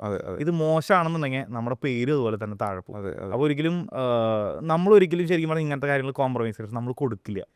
പിന്നെ ഇതിലെല്ലാത്തിനും അതിൻ്റെതായിട്ടുള്ള സ്കാം ഉണ്ടാവും. കാരണം ഒരു ഷോർട്ട് ടൈമിലേക്ക് മാത്രം ബെനിഫിറ്റ് നോക്കി നിൽക്കുന്ന ചിലപ്പോൾ ആളുകളുണ്ടായിരിക്കും. പക്ഷേ ഞങ്ങളുടെ സ്ഥാപനം എന്ന് പറഞ്ഞു കഴിഞ്ഞാൽ ഇതൊരു പ്രൈവറ്റ് ലിമിറ്റഡ് കമ്പനിയാണ്. നമ്മൾ കറൻ്റ്ലി നമ്മളിപ്പോൾ ഓൾ ഇന്ത്യ നമ്മൾ സർവീസസ് കൊടുക്കുന്നുണ്ട്. അപ്പോൾ നമുക്കൊരിക്കലും ഒരു എന്താ പറയുക ഒരു ഷോർട്ട് ടൈമിനെ പറ്റി ചിന്തിച്ചിട്ട് ഞങ്ങൾക്ക് ചെയ്യാൻ പറ്റില്ല. എല്ലാം ലോങ് ടൈമിന്, അത് കസ്റ്റമർ സാറ്റിസ്ഫാക്ഷൻ വേണ്ട രീതിയിലുള്ള കാര്യങ്ങൾ കൊടുക്കുന്നതിനെ പറ്റി മാത്രമേ നമുക്ക് ചിന്തിച്ച് ചെയ്യാൻ പറ്റുള്ളൂ. പക്ഷേ എനിക്ക് മനസ്സിലായി. പക്ഷേ എങ്കിൽ ഞാൻ ചോദിച്ചതിൻ്റെ എന്ന് വെച്ചാൽ ഇപ്പോൾ ഇൻറ്റീരിയർ ഡിസൈനിങ് നമ്മൾ ചെയ്യുന്നുണ്ട് എന്ന് പറഞ്ഞിട്ട് നമ്മൾ ഇൻറ്റീരിയർ മാത്രമല്ലേ കാണുള്ളൂ, അതിൻ്റെ ഉള്ളിലുള്ള ഏരിയ കാണില്ല എന്ന് പറഞ്ഞിട്ട് അത് അങ്ങനെ പ്ലെയിൻ ആയിട്ട് അങ്ങ് ഇടുമോ? അങ്ങനെ ഇടുമോ ആൾക്കാർ? ആക്ച്വലി ഞങ്ങൾക്ക് അങ്ങനെ കൊടുക്കാൻ പറ്റില്ലല്ലോ. കാരണം ഒന്നെന്ന് വെച്ച് കഴിഞ്ഞാൽ ഫസ്റ്റ് ഓഫ് ഓൾ ഞങ്ങൾ ഡെയിലി നടക്കുന്ന അപ്ഡേഷൻസ് എന്താണ് ചെയ്യുന്നത് എന്നുള്ളത് വോയിസ് ആയിട്ട് കമ്മ്യൂണിക്കേറ്റ് ചെയ്യും, ഫോട്ടോസ് കൊടുക്കും. അതായത് നമ്മൾ ഇന്ന സ്ഥലത്ത് ഇന്ന സാധനം ചെയ്യാൻ പോകുമ്പോൾ അതിൻ്റെ ഫോട്ടോസുകൾ ഡെയിലി നമ്മൾ കൊടുക്കുമല്ലേ. പിന്നെ നമുക്ക് ഒരിക്കലും അങ്ങനെ ഒരു ക്വാളിറ്റീനെ കോംപ്രമൈസ് ചെയ്ത് നിന്ന് കഴിഞ്ഞാൽ ഇന്ന് ചിലപ്പോൾ ഈ പറഞ്ഞ പോലെ ചിലപ്പോൾ നിൽക്കാൻ പറ്റും, ഫ്യൂച്ചറിൽ ചിലപ്പോൾ പറയാൻ പറ്റില്ല, അതിൽ കാര്യമില്ല.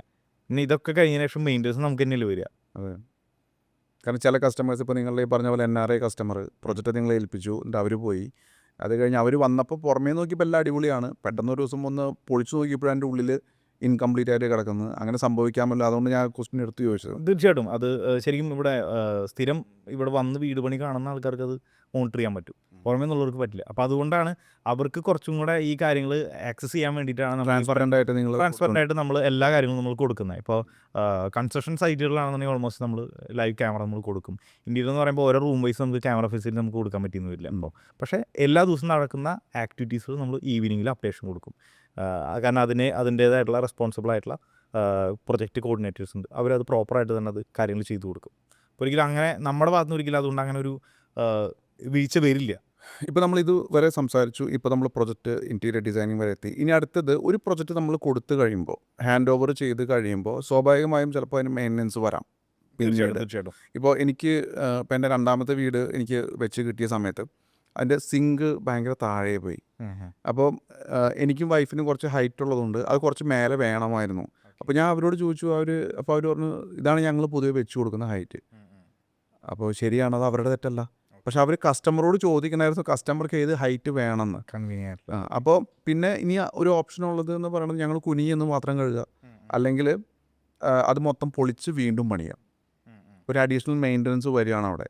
അപ്പോൾ ആ മെയിൻ്റനൻസിന് അവർ തയ്യാറല്ല. കാരണം അത് ഫുള്ള് പൊളിക്കണം, ഇനി ഫുള്ള് പണിയണം. അപ്പോൾ പിന്നെ ഞങ്ങളത് വിട്ടു, അതങ്ങനെ തന്നെ വെച്ചു. അപ്പോൾ അതുപോലെ തന്നെ വേറെ ഒരുപാട് ഏരിയാസിൽ ഞങ്ങൾക്ക് പിന്നീടും കുറച്ചും കൂടെ മെയിൻ്റനൻസ് റീപ്ലേസ്മെൻ്റ് ഒക്കെ വേണമെന്ന് തോന്നിയിട്ടുണ്ടായിരുന്നു. പക്ഷെ അതൊന്നും ആ പ്രൊജക്റ്റ് കഴിഞ്ഞു എന്നുള്ള രീതിയിലാണ് പിന്നെ അവർ അതിനെ കാണുന്നത്. ഇനി ഞങ്ങൾക്ക് അതുമായിട്ട് ബന്ധമില്ലാത്ത രീതിയിലാണ് പിന്നെ നിങ്ങളെങ്ങനെയാണ് ആ ഒരു സപ്പോർട്ട് കൊടുക്കുന്നത്? ഒരു പ്രൊജക്റ്റ് കൊടുത്തതിന് ശേഷം കസ്റ്റമർക്ക് കണ്ടിന്യൂസ് സപ്പോർട്ട് കൊടുക്കുമോ, അതോ അതിന് പിന്നെ അഗൈൻ ബില്ല് ചെയ്ത് ശരിക്കും ഈ പറഞ്ഞ പോലെ സർവീസ് എന്ത് കാര്യം ഹാൻഡ് ഓവർ ചെയ്ത് കൊടുത്തു കഴിഞ്ഞാലും സർവീസ് ഉണ്ടാവും. പക്ഷേ സർവീസ് എന്ന് പറഞ്ഞാൽ ഇപ്പോൾ നമ്മൾ ചിലപ്പോൾ പുതിയ ഹിഞ്ചസ് സ്ലൈഡറൊക്കെ ആയിരിക്കും യൂസ് ചെയ്യുന്നുണ്ടാവും. അത് കുറച്ച് നാൾ നമ്മളൊന്ന് ഉപയോഗിച്ച് കഴിഞ്ഞാൽ ഇതൊന്ന് ഫ്രീ ആവും, ഇതിൻ്റെ അലൈൻമെൻറ്റുകളൊക്കെ ഒന്ന് മാറും. ഇത്തരം രീതിയിലുണ്ടാവുള്ളൂ. ഇപ്പോൾ സാർ നേരത്തെ ഈ പറഞ്ഞ പോലെ ഹൈറ്റിൻ്റെ പ്രശ്നങ്ങൾ ഇതൊരു മേജറായിട്ടുള്ള കാര്യമാണ്. അപ്പോൾ അതിലൊരു പ്രോബ്ലം എന്താണെന്ന് വെച്ച് കഴിഞ്ഞാൽ ഞങ്ങളുടെ ശരിക്കും പ്രൊസീജിയർ ചിലപ്പോൾ കൂടുതലായിരിക്കും. അതായത് ഞങ്ങൾക്ക് എന്ത് സാധനത്തിനും ഡ്രോയിങ് വരയ്ക്കേണ്ടി വരും, പിന്നെ ഇത് നമ്മൾ അപ്രൂവൽ വേണ്ടി വരും. ഇങ്ങനത്തെ ഓരോ കാര്യങ്ങൾ എടുത്തിട്ടായിരിക്കും ശരിക്കും പറഞ്ഞാൽ ഞങ്ങൾ ക്ലയൻറ്റിലേക്ക് കൊടുക്കുകയുള്ളൂ. അപ്പോൾ പറയാൻ കാരണം എന്ന് വെച്ച് കഴിഞ്ഞാൽ സാർ ഓൾറെഡി ഒരു വീട്ടിൽ താമസിക്കുന്നുണ്ടാവും. അവിടുത്തെ പല സാധനങ്ങളും ഫർണിച്ചറിൻ്റെ കൺവീനിയൻ്റ് ആയിട്ടുള്ള സൈസായിരിക്കും, ഹൈറ്റ് ആയിരിക്കും, ഡയമെൻഷൻ ഓക്കെ ആയിരിക്കും. അപ്പോൾ നമ്മളിവിടെ ഇപ്പോൾ ഫോർ എക്സാമ്പിൾ ഒരു കബോർഡോ അല്ലെങ്കിൽ ഈ പറയുന്ന പോലെ കിച്ചൺ ക്യാബിനറ്റോ ചെയ്യുമ്പോൾ ഞങ്ങൾ ചെയ്യാൻ പോകുന്നത് ഇത്ര ഹൈറ്റിലാണ്, ഇത്ര സൈസിലാണ്, ഇത്ര ഡിവൈഡേഴ്സ് ഉണ്ട്, ഇതിൻ്റെയൊക്കെ ഡ്രോയിങ് ഞങ്ങൾ ക്ലയൻറ്റിന് ഷെയർ ചെയ്ത് കൊടുക്കും. കാരണം ഞങ്ങൾ ചുമ്മാ ഷെയർ ചെയ്ത് കഴിഞ്ഞാൽ സാറിന് ചിലപ്പോൾ ഇത് മനസ്സിലാക്കണമെന്നില്ല, കാരണം പ്രൊഫഷൻ അതല്ല. അപ്പോൾ ചിലപ്പോൾ ഡ്രോയിങ് കണ്ടാൽ ചിലപ്പോൾ മനസ്സിലാവണമെന്നില്ല, നമ്മളിത് എക്സ്പ്ലെയിൻ ചെയ്ത് തരും. എന്നിട്ട് ഇങ്ങനത്തെ മേജറായിട്ടുള്ള കാര്യങ്ങൾ ഇപ്പോൾ കട്ടിലിൻ്റെ ഹൈറ്റ്, ഇങ്ങനെ ഇപ്പോൾ ഈ കിച്ചൻ്റെ ഹൈറ്റ്, ഇത് നമ്മളവിടെ യൂസ് ചെയ്യുന്നതിൻ്റെ ഹൈറ്റായിട്ടൊന്ന് ക്രോസ് ചെക്ക് ചെയ്യാൻ ഞങ്ങൾ പറയും. നമുക്കിത് ഓക്കെ ആണെന്നുണ്ടെങ്കിൽ ഈ ഹൈറ്റായിട്ട് പോവാം, അല്ലെങ്കിൽ നമുക്ക് പോരാന്നുണ്ടെങ്കിൽ കൂട്ടണോ കുറയ്ക്കണോ, ഇതൊക്കെ ഡ്രോയിങ് രൂപത്തിൽ കൺഫേം ചെയ്തിട്ടായിരിക്കും ഞങ്ങൾ ശരിക്കും എക്സിബിഷനിലേക്ക് പോവാം. ഇനി ഇത് പ്രശ്നം വരുന്നത് എവിടെയാണെന്ന് വെച്ച് കഴിഞ്ഞാൽ ചില ക്ലയൻസുകൾ ചിലപ്പോൾ വിചാരിക്കും ഒരു പ്രൊഫഷണൽ ടീം അല്ലെങ്കിൽ ഇങ്ങനത്തെ ഒരു കമ്പനിക്ക് കൊടുക്കുമ്പോൾ ചിലപ്പോൾ അവിടെ അവരുടെ ഒരു മാർജിൻ വരില്ലേ, അപ്പോൾ ഇതൊക്കെ കോസ്റ്റ് സൈഡ്, അപ്പോൾ ഇതൊക്കെ ചിലപ്പോൾ ഒന്ന് ലാഭിക്കാൻ വേണ്ടി വേറൊരു കാർപ്പൻ്ററിനെ വിളിക്കും, അല്ലെങ്കിൽ അത്ര ഒരു പ്രൊഫഷണൽ അല്ലാത്ത ചിലപ്പോൾ ഒരു ടീമിനെ ഏൽപ്പിക്കും. ഇവർക്ക് ആ പിക്ചർ കണ്ടു കഴിഞ്ഞാൽ അതുപോലെ പണിത് കൊടുക്കണം എന്നുള്ളൂ. ഇത് എത്രത്തോളം ആ കസ്റ്റമർക്ക് അത് ഉപയോഗിക്കണമെന്നോ ഇതൊന്നും ചിലപ്പോൾ അവർക്ക് പറയാൻ പറ്റിയെന്ന് വരില്ല. കാരണം അതാണ് നമുക്ക് ആ ഒരു പ്രൊഫഷണൽ അപ്രോച്ചിലും ഇപ്പം ഞാൻ ഈ പറഞ്ഞ നമ്മുടെ ആ ഒരു ഓപ്പറേഷൻ്റെ രീതിയിലുള്ള വ്യത്യാസങ്ങളും പറഞ്ഞത്. ശരിക്കും പറഞ്ഞു കഴിഞ്ഞാൽ ശരിയാണ്, ചിലപ്പോൾ നമുക്ക് തരുന്ന കോസ്റ്റിനേക്കാളും കുറവിൽ അവർക്ക് ചിലപ്പോൾ ചെയ്തു കൊടുക്കാൻ പറ്റും. പക്ഷേ രണ്ട് കാര്യങ്ങളുണ്ട്. ഒന്ന്, ഇങ്ങനത്തെ ഈ പറഞ്ഞ ബുദ്ധിമുട്ടുകൾ, ഇപ്പോൾ ചിലപ്പോൾ ഒരു ചെറിയൊരു ലാഭത്തിന് വേണ്ടി ചിലപ്പോൾ മൊത്തം റീപ്ലേസ് ചെയ്യേണ്ട അവസ്ഥ. പിന്നെ നമ്മുടെതെല്ലാം മെഷീനറി വർക്കുകളാണ്. കാരണം നമുക്ക് ഈ ഇപ്പോൾ പ്രസ്സിങ്ങും കട്ടിങ്ങും ഈ പറയുന്ന എല്ലാത്തിനും മെഷീനിൽ കൊടുക്കുമ്പോൾ ആ മെഷീനിൽ നിന്ന് തരാൻ പറ്റുന്ന ഒരു ഔട്ട്പുട്ട് ഉണ്ട്. ഇതെല്ലാത്തിനും സെയിം ആയിരിക്കും, ക്വാളിറ്റിയോട് കൂടിയുള്ള സർവീസസ് ആയിരിക്കും. ഒരു കാർപ്പൻ്റർ അല്ലെങ്കിൽ ഒരു വ്യക്തി ചെയ്യുമ്പോൾ ഓരോ സാധനങ്ങളും പ്രൊഡക്ഷൻ ചെയ്യുമ്പോഴും ആ വ്യക്തിയുടെ ടാലൻറ്റ് പോലെ ഇരിക്കും ആ ചെയ്യുന്ന സാധനത്തിൻ്റെ ക്വാളിറ്റി. അപ്പോൾ ശരിക്കും പറഞ്ഞാൽ നമുക്കവിടെ ക്വാളിറ്റിയിലും നമുക്ക് നഷ്ടപ്പെടും. പിന്നെ അതുപോലെ തന്നെ ഈ പറയുന്ന രീതിയിലുള്ള അനാവശ്യമായിട്ടുള്ള കാര്യങ്ങളിലേക്ക് നമുക്ക് കുറേയൊക്കെ നമുക്ക് സേവ് ചെയ്യാൻ പറ്റും. പിന്നെ അതുപോലെ തന്നെ ഇതിൽ പിന്നൊരു മെയിനായിട്ടുള്ളൊരു കാര്യം എന്ന് വെച്ച് കഴിഞ്ഞാൽ ഇന്ന് എനിക്ക് മോർണിംഗിൽ വന്നിട്ടുള്ളൊരു കോളാണ്. ശരിക്കും പറഞ്ഞു കഴിഞ്ഞാൽ പുള്ളി നമ്മുടെ അടുത്തേക്ക് വന്നിരിക്കുന്നത് ആളുടെ ഒരു പുതിയ ഒരു പ്രൊജക്റ്റിനെ റിലേറ്റ് ചെയ്തിട്ട് നമ്മളിലേക്ക് എത്തിയത്. അപ്പോൾ ആൾ ഓൾറെഡി നമ്മളിലേക്ക് വരാനുള്ള റീസൺ ചോദിച്ചപ്പോൾ ഞാൻ കുറച്ച് കാര്യങ്ങൾ ചോദിച്ചപ്പോൾ പറഞ്ഞു, നിങ്ങളുടെ അത്യാവശ്യം കാര്യങ്ങൾ ആഡുകളായാലും കാര്യങ്ങൾ കാണുന്നുണ്ട്, പിന്നെ അത്യാവശ്യം നല്ല റെഫറൻസ് കിട്ടിയിട്ടുണ്ട്, പിന്നെ നിങ്ങളുടെ കൊമേഴ്ഷ്യൽ പ്രൊജക്റ്റിനെ കണ്ട് ഞങ്ങളതിൽ സാറ്റിസ്ഫൈഡ് ആയിട്ട് തന്നെ വിളിക്കുന്നത്. പക്ഷേ ആളുടെ ഒരു ചെറിയൊരു പ്രീവിയസ് എക്സ്പീരിയൻസ് പറഞ്ഞു. എനിക്ക് അതാണ് കുറച്ചുകൂടെ ഹൈലൈറ്റ് ആയിട്ട് തോന്നിയത്. കാരണം എന്ന് വെച്ച് കഴിഞ്ഞാൽ ആൾ ഓൾറെഡി ആളുടെ പ്രൊജക്റ്റിൽ ആളുടെ ഒരു വർക്കിൽ ശരിക്കും പറഞ്ഞാൽ ഇതേപോലെ ഒരു ബഡ്ജറ്റ് നോക്കിയിട്ട് വേറൊരു ലോക്കലി ഒരു ടീമിനെ കൊണ്ട് ചെയ്യിപ്പിച്ചു. പക്ഷേ ചെയ്യിപ്പിച്ചു എന്ന് പറയാൻ പറ്റില്ല, കൊടുത്തു വർക്ക്, അവർക്കത് കംപ്ലീറ്റ് ചെയ്യാൻ പറ്റിയില്ല. കാരണം വെച്ച് കഴിഞ്ഞാൽ ഒന്ന് ഫൈനൽ എത്തിയപ്പോൾ ഈ വർക്ക് എടുത്ത ആൾക്കാർക്ക് ആ ബഡ്ജറ്റ് തീർക്കാൻ പറ്റുന്നില്ല. കാരണം അവരൊരു വർക്ക് കിട്ടാൻ വേണ്ടിയിട്ട് ഒരു റേറ്റ് പറഞ്ഞു കൊടുത്തു, പക്ഷേ കാര്യത്തോടെ എടുത്തപ്പോൾ അവരുടെ കയ്യിൽ നിന്ന് ബഡ്ജറ്റ് പോയി. ക്ലയൻറ്റിനാണെങ്കിൽ ഹൗസ് വാമിങ് എല്ലാം തീരുമാനിച്ചു വെച്ചു, വർക്കും തീരുന്നില്ല, മറ്റവർക്കാണെങ്കിൽ വർക്ക് ചെയ്യാൻ പറ്റുന്നില്ല. അപ്പോൾ പിന്നെ പുള്ളി പിന്നെ ഓട്ടോമാറ്റിക്കായിട്ട് അവരായിട്ട് തെറ്റുമല്ലോ, പിന്നെ തെറ്റി ആൾ അവസാനം വേറൊരു ടീമിനെ കൊണ്ട് വെച്ച് ചെയ്യിപ്പിച്ചു. എന്നിട്ട് അതിൽ ഒരുപാട് ബുദ്ധിമുട്ടുകൾ എൻ്റെ അടുത്ത് പറഞ്ഞു. അപ്പോൾ അങ്ങനത്തെ കുറച്ച് ബുദ്ധിമുട്ടുകൾ ഫേസ് ചെയ്യുന്നതുകൊണ്ടാണ് അടുത്തൊരു പ്രൊജക്റ്റിലേക്ക് പ്രൊഫഷണൽ ടീമിനെ ഇനി എടുക്കുള്ളൂ. അത് ഓൾറെഡി പുള്ളി അത് നാളെ ആളെടുത്ത് ചോദിക്കുകയാണെങ്കിലും അത് അങ്ങനെ തന്നെ പറയുള്ളൂ എന്നുള്ളതും പുള്ളി പ്രത്യേകം നമ്മുടെ അടുത്ത് പറഞ്ഞു. അപ്പോൾ എനിക്ക് പറയാനുള്ളതും അങ്ങനത്തെ കുറച്ച് കാര്യങ്ങളാണ്. നമ്മളൊരു ടീമിനെ ഏൽപ്പിക്കുമ്പോൾ ഉണ്ടാകുന്ന കുറച്ചുകൂടെ നമുക്ക് ഇപ്പോൾ സാറിനെ പോലത്തെ ഒരു കസ്റ്റമർക്ക് ചിലപ്പോൾ കിട്ടുന്നൊരു ബെനിഫിറ്റ് അതൊക്കെയാണ്. അപ്പോൾ അവിടെ നമ്മൾ ചിലപ്പോൾ അതിനുവേണ്ടി ചിലപ്പോൾ ഒരു അഡീഷണൽ ചിലപ്പോൾ അവർക്കൊരു പേയ്മെൻറ്റ് കൊടുക്കേണ്ടി വരില്ലേ, അങ്ങനെയും ചിന്തിക്കേണ്ട കാര്യമില്ല. കാരണം നമുക്ക് ഇപ്പുറത്തൊരു വലിയൊരു നഷ്ടം ഉണ്ടാവണതിന് നമ്മൾ മുൻകൂട്ടി നമ്മൾ ഒഴിവാക്കുകയാണല്ലോ നമ്മൾ ചെയ്യുന്നത്. ഇനി ഞാൻ എൻ്റെ സൈഡിൽ നിന്നൊരു ഓൾമോസ്റ്റ് ലാസ്റ്റ് ക്വസ്റ്റ്യനാണ്. ഇപ്പോൾ നമ്മൾ വീട് വെച്ചു, ഓക്കെ, അപ്പോൾ നമ്മളതിന് വേണ്ടി ഫുൾ ഇൻവെസ്റ്റ്മെൻ്റ് എല്ലാം ചെയ്ത് വെൽ പ്ലാൻഡ് ആയിട്ട് എല്ലാം ചെയ്തു. കുറച്ച് വർഷങ്ങൾക്ക് ശേഷം നമുക്ക് ഇതിനൊന്ന് റിനോവേറ്റ് ചെയ്യാൻ തോന്നുകയാണ്. അല്ലെങ്കിൽ കുട്ടികൾ വലുതായി, കുട്ടികൾ പറയാണ് ഡാഡ് നമുക്കിതിനൊന്ന് മാറ്റി പൊളിച്ച് വേറെ ഒരു ഡിസൈനിൽ പണിതാലോ എന്നൊക്കെ പറയാം. അപ്പോൾ പൊതുവേ ഇപ്പം നമ്മൾ ബീമൊക്കെ പണിതിട്ടല്ലേ പില്ലറൊക്കെ ഇട്ടിട്ടല്ലേ പണിയുന്നുണ്ടാവുക. അതെ. അപ്പോൾ ഈ റിനോവേഷൻ്റെ പോസിബിലിറ്റി എത്ര ഉണ്ട്? അതായത് നമുക്ക് എൻ്റയർ സ്ട്രക്ചർ പൊളിക്കേണ്ടി വരുമോ? അതൊരു മിനിമലായിട്ട് വാളിൽ മാത്രം കുറച്ച് കട്ട് ചെയ്തിട്ട് നമുക്ക് അങ്ങനെയൊക്കെ അങ്ങനത്തെ പ്രൊജക്ട്സുകൾ നിങ്ങൾ ചെയ്യാറുണ്ടോ? ശരിക്കും നമുക്ക് റിനോവേഷൻസ് പോസിബിൾ തന്നെയാണ്, നമുക്ക് ചെയ്യാൻ പറ്റുന്ന കാര്യങ്ങൾ തന്നെ. കാരണം ചിലപ്പോൾ ഇപ്പോഴുള്ള നമ്മുടെ ആവശ്യങ്ങളാവില്ല, ചിലപ്പോൾ ഒരു 10 വർഷമോ 15 വർഷമോ കഴിഞ്ഞിട്ടുണ്ടാവും. കാരണം നമ്മുടെ ഫാമിലി മെമ്പേഴ്സ് ചിലപ്പോൾ കൂടാം, പിന്നെ ഇപ്പോൾ ഉള്ള ചെറിയ കുട്ടികൾ ചിലപ്പോൾ വലുതായി അവർക്ക് ചിലപ്പോൾ സെപ്പറേറ്റഡ് ആയിട്ട് ആവശ്യങ്ങൾ വരും. അപ്പോൾ റിനോവേഷൻ മേ ബി നമ്മുടെ സിവിലിൻ്റെ കാര്യത്തിൽ നമുക്ക് സ്ട്രക്ചറിൽ വരുന്ന കാര്യങ്ങൾ തന്നെയാണ്. പക്ഷേ നമുക്കതൊരു വലിയ രീതിയിൽ എഫക്റ്റ് ചെയ്യില്ല. കാരണം ഓൾറെഡി നമ്മൾ അങ്ങനത്തെ ഒരു എന്താ പറയുക ഒരു സ്ട്രക്ചറിലല്ല നമ്മളത് വർക്കൗട്ട് ചെയ്തെടുക്കുന്നത്. കാരണം പിന്നെ അതുപോലെ തന്നെ ചിലപ്പോൾ നമ്മൾ ക്ലയൻസിൻ്റെ അടുത്ത് നമ്മൾ ആദ്യമേ വരുന്ന നമ്മുടെ ക്വസ്റ്റ്യനുകളിൽ ചോദിച്ചിട്ടുണ്ടാവും, ചില ചോദ്യങ്ങളുണ്ട്. അപ്പോൾ ചിലപ്പോൾ ചില ക്ലയൻറ്റുകൾ ഓപ്പണായിട്ട് പറയുകയും ചെയ്യും, ഇപ്പോൾ എനിക്ക് മുകളിലേക്ക് അധികം ടച്ച് ചെയ്യണ്ട, കാരണം മക്കൾ വലുതാകുമ്പോൾ അവരുടെ ഇഷ്ടത്തിന് ചെയ്യാം. കാരണം ഇപ്പോൾ ചെയ്ത് കഴിഞ്ഞാൽ ചിലപ്പോൾ അവരുടെ ഇഷ്ടത്തിന് വീണ്ടും അത് ചിലപ്പോൾ റിനോവേറ്റ് ചെയ്യേണ്ട ആവശ്യം വരില്ലേ. അപ്പോൾ അങ്ങനെ ഒരു പോസിബിലിറ്റീസ് ഉണ്ടെന്നുണ്ടെങ്കിൽ അത് ആദ്യമേ ചിലപ്പോൾ ചില കസ്റ്റമേഴ്സ് നമ്മുടെ അടുത്ത് പറയും. അപ്പോൾ അതിനനുസരിച്ചുള്ള രീതിയിലുള്ള ഡിസൈൻ പാറ്റേണോ അല്ലെങ്കിൽ അതിനനുസരിച്ചുള്ള ഒരു സ്ട്രക്ചർ ആയിരിക്കും നമ്മൾ ചിലപ്പോൾ ഡിസൈനിൽ നമ്മൾ ഉൾപ്പെടുത്തുക. നമുക്ക് മെയിൻ സ്ട്രക്ചർ അത് തന്നെ യൂസ് ചെയ്യാം, എന്നാൽ നമുക്ക് കുറച്ചുകൂടെ മോടി പിടിപ്പിക്കുന്ന രീതിയിലുള്ള കാര്യങ്ങളൊക്കെ ഫ്യൂച്ചറിലായാലും നമുക്ക് ചെയ്യാൻ പറ്റുന്നതാണ്. അതായത് ഒരു ബിൽഡിങ്ങിൻ്റെ സ്ട്രക്ചറിനെ ടച്ച് ചെയ്യാതെ ചെയ്യാൻ പറ്റുന്ന മോഡിഫിക്കേഷൻ മെയിൻ ആയിട്ടുള്ള നമ്മുടെ സ്ട്രക്ചറിന് അല്ലെങ്കിൽ അതിൻ്റെ ഇപ്പോൾ മെയിൻ ആയിട്ടുള്ള സ്ട്രക്ചറും ആയിരിക്കും ഈ വീടിൻ്റെ മൊത്തം സ്ട്രെങ്ത് നിൽക്കുന്നത്. അത് നമ്മൾ എന്തെങ്കിലും ഡാമേജ് വരുത്തി കഴിഞ്ഞാൽ മൊത്തം അത് ബുദ്ധിമുട്ടാവും. അപ്പോൾ അതിനെ തൊടാത്ത രീതിയിൽ പറ്റും. പിന്നെ കുറച്ച് വാസ്തുവും കൂടെ നോക്കിയിട്ട് വാസ്തു നോക്കുക. കാരണം ഓൾറെഡി റിനോവേഷനിലേക്ക് വരുമ്പോൾ എന്തായാലും നമ്മുടെ ഒരു ടെക്നിക്കൽ സൈഡ് വന്ന് ഇൻസ്പെക്ട് ചെയ്യും എൻജിനീയേഴ്സ്. അപ്പോൾ അത് നമ്മുടെ ഈ കോളം ബീം ഇങ്ങനത്തെ കാര്യങ്ങളൊക്കെ കട്ട് ചെയ്യാത്ത രീതിയിൽ എങ്ങനെ എടുക്കാം എന്നുള്ളതൊക്കെ നമുക്ക് സ്ട്രക്ചറിൽ തന്നെ നമുക്കത് കുറച്ച് നമുക്ക് വർക്കൗട്ട് ചെയ്യാൻ പറ്റും. ഓക്കെ, ഇനി ഞാൻ ഒരു ലാസ്റ്റ് ക്വസ്റ്റ്യൻ. ഇപ്പോൾ നമ്മളൊരു വീട് പണിയുന്ന സമയത്ത് നമുക്ക് ഏതൊക്കെ ഒരു ലൈസൻസുകൾ അല്ലെങ്കിൽ അപ്രൂവൽസ് ഒക്കെ വേണ്ടി വരില്ലേ? ലോക്കൽ ഏരിയ ഇപ്പോൾ പഞ്ചായത്തു നിന്നോ അങ്ങനെ അപ്രൂവൽസ് അങ്ങനത്തെ എന്തെങ്കിലുമൊക്കെ ഒന്ന് ഇൻസൈറ്റ് തരാമോ? ലൈക്ക് നമ്മളൊരു മെട്രോപൊളിറ്റൻ സിറ്റി ഇപ്പോൾ കൊച്ചിയിലാണ് വീട് പണിയുന്നുണ്ടെങ്കിൽ മനസ്സിലായി. നമുക്ക് ഇതിലെന്ന് വെച്ച് കഴിഞ്ഞാൽ ഇപ്പോൾ ഓരോ സ്ഥലത്തിലും ഓരോ റൂൾസ് ആയിരിക്കും. പഞ്ചായത്തിലെ റൂൾസ് ആവില്ല കോർപ്പറേഷനിൽ വരുമ്പോൾ. ഇനി ഇതൊക്കെ കഴിഞ്ഞ് വേറൊരു ഇത് വരും, നമുക്ക് എയർപോർട്ട് പരിധിയിലുള്ള വരികയാണെന്നുണ്ടെങ്കിൽ സിയാലിൻ്റെ NOC ഒക്കെ എടുക്കണം. നമുക്കതൊക്കെ എടുത്തു കഴിഞ്ഞാൽ ചെയ്യാൻ പാടില്ല. അപ്പോൾ ഇതിനൊക്കെ ചിലപ്പോൾ വെയിറ്റ് ചെയ്യേണ്ടി വരും. ഇപ്പോൾ ഞങ്ങൾക്കിപ്പോൾ ലേറ്റസ്റ്റ് ആയിട്ട് ഇവിടെ നമ്മുടെ കൊച്ചി അത്താണിയിലൊരു പ്രൊജക്റ്റ് ഞങ്ങൾ ചെയ്യുന്നുണ്ട്. അപ്പോൾ അവിടെ ശരിക്കും പറഞ്ഞു കഴിഞ്ഞാൽ സിയാലിൻ്റെ NOC കൂടെ നമുക്ക് എടുക്കണം. കുറച്ച് ടൈം എടുത്തു. അപ്പോൾ ഇതിനൊക്കെ വേണ്ട ഡോക്യുമെൻറ്റ്സ് എന്തൊക്കെ കാര്യങ്ങൾ ക്ലയൻറ്റ് സൈഡിൽ നിന്ന് റെഡിയാക്കി വെക്കണം, പിന്നെ ഇതെങ്ങനെ നമുക്കിത് ചെയ്തെടുക്കാം, ഇതിൻ്റെ എല്ലാവിധ കാര്യങ്ങളും നമ്മൾ ചെയ്തു തരും. കാരണം ഒരു ക്ലയൻറ്റിനെ എന്താ പറയുക അതിനിട്ട് വെറുതെ വട്ടം കറക്കുന്നതിൽ കാര്യമില്ലല്ലോ. കാരണം നമുക്കിതൊക്കെ അറിയാൻ പറ്റും, ഓരോ എവിടെ ലൊക്കേഷനിൽ വരുമ്പോൾ എന്തൊക്കെ കാര്യങ്ങൾ വേണ്ടി വരുന്നത് നമുക്ക് അറിയാം. അപ്പോൾ അതൊക്കെ നമ്മുടെ ടീമുണ്ട്. ഒരു പ്രൊജക്റ്റിലേക്ക് അത് കൊടുക്കുമ്പോൾ ഓട്ടോമാറ്റിക്കലി അതൊക്കെ പ്രൊജക്ട് ടീം അത് സൈഡ് നോക്കിക്കോളും. കാരണം അതിന് വേണ്ടിയിട്ട് മാത്രം തന്നെ നമുക്കൊരു ഡിവിഷൻ ഉണ്ട് ഇങ്ങനത്തെ ഡോക്യുമെൻറ്റേഷന് വേണ്ടിയിട്ട് മാത്രം. അപ്പോൾ അതൊക്കെ അതാത് രീതിയിൽ തന്നെ നമുക്കത് ചെയ്തു കൊടുക്കാൻ പറ്റും. പിന്നെ ഈ ബാങ്കിലേക്ക് വേണ്ട എസ്റ്റിമേഷന്, അപ്പോൾ ഇതൊക്കെ ഡോക്യുമെന്റ് സൈഡ് ആയിട്ടുള്ള ഒരു ഡിവിഷൻ ഉണ്ട്. അല്ല, അപ്പോൾ അവിടെ ചില കേസിൽ ഇപ്പോൾ നമ്മുടെ ലാൻഡ് കൺവേർട്ടഡ് ലാൻഡ് ആയിരിക്കും, അപ്പോൾ അതിൻ്റെ ബുദ്ധിമുട്ടുകൾ ഉണ്ടോ ഇല്ലയോ എന്നൊക്കെ നമുക്ക് ചെക്ക് ചെയ്യാൻ പറ്റുമോ? അറിയാൻ പറ്റും. പിന്നെ അത് മാത്രമല്ല, ചിലപ്പോൾ ചില സ്ഥലങ്ങൾ ചിലപ്പോൾ കൺസ്ട്രക്ഷൻ പറ്റുന്ന സ്ഥലങ്ങളാവില്ല.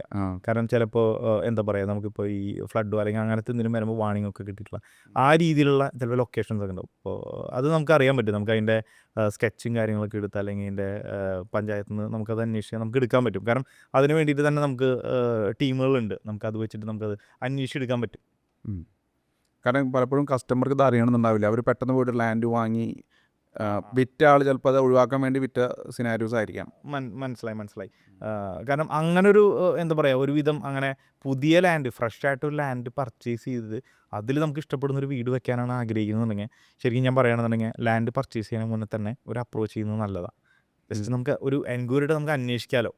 അപ്പോൾ രാഹുൽ പറഞ്ഞു വരുന്നത് ഒരു ലാൻഡ് വാങ്ങുന്നതിന് മുന്നേ തന്നെ ഒരു പ്രിലിമിനറി സർവേ ചെയ്യാൻ നിങ്ങൾ സപ്പോർട്ട് ചെയ്യുന്നതാണ്. അതൊക്കെ നമ്മൾ ചെയ്തു കൊടുക്കാം. കാരണം ഇതിൽ പല കാര്യത്തിലും ഒരുപാട് സ്കാം നടക്കുന്നതാണ്.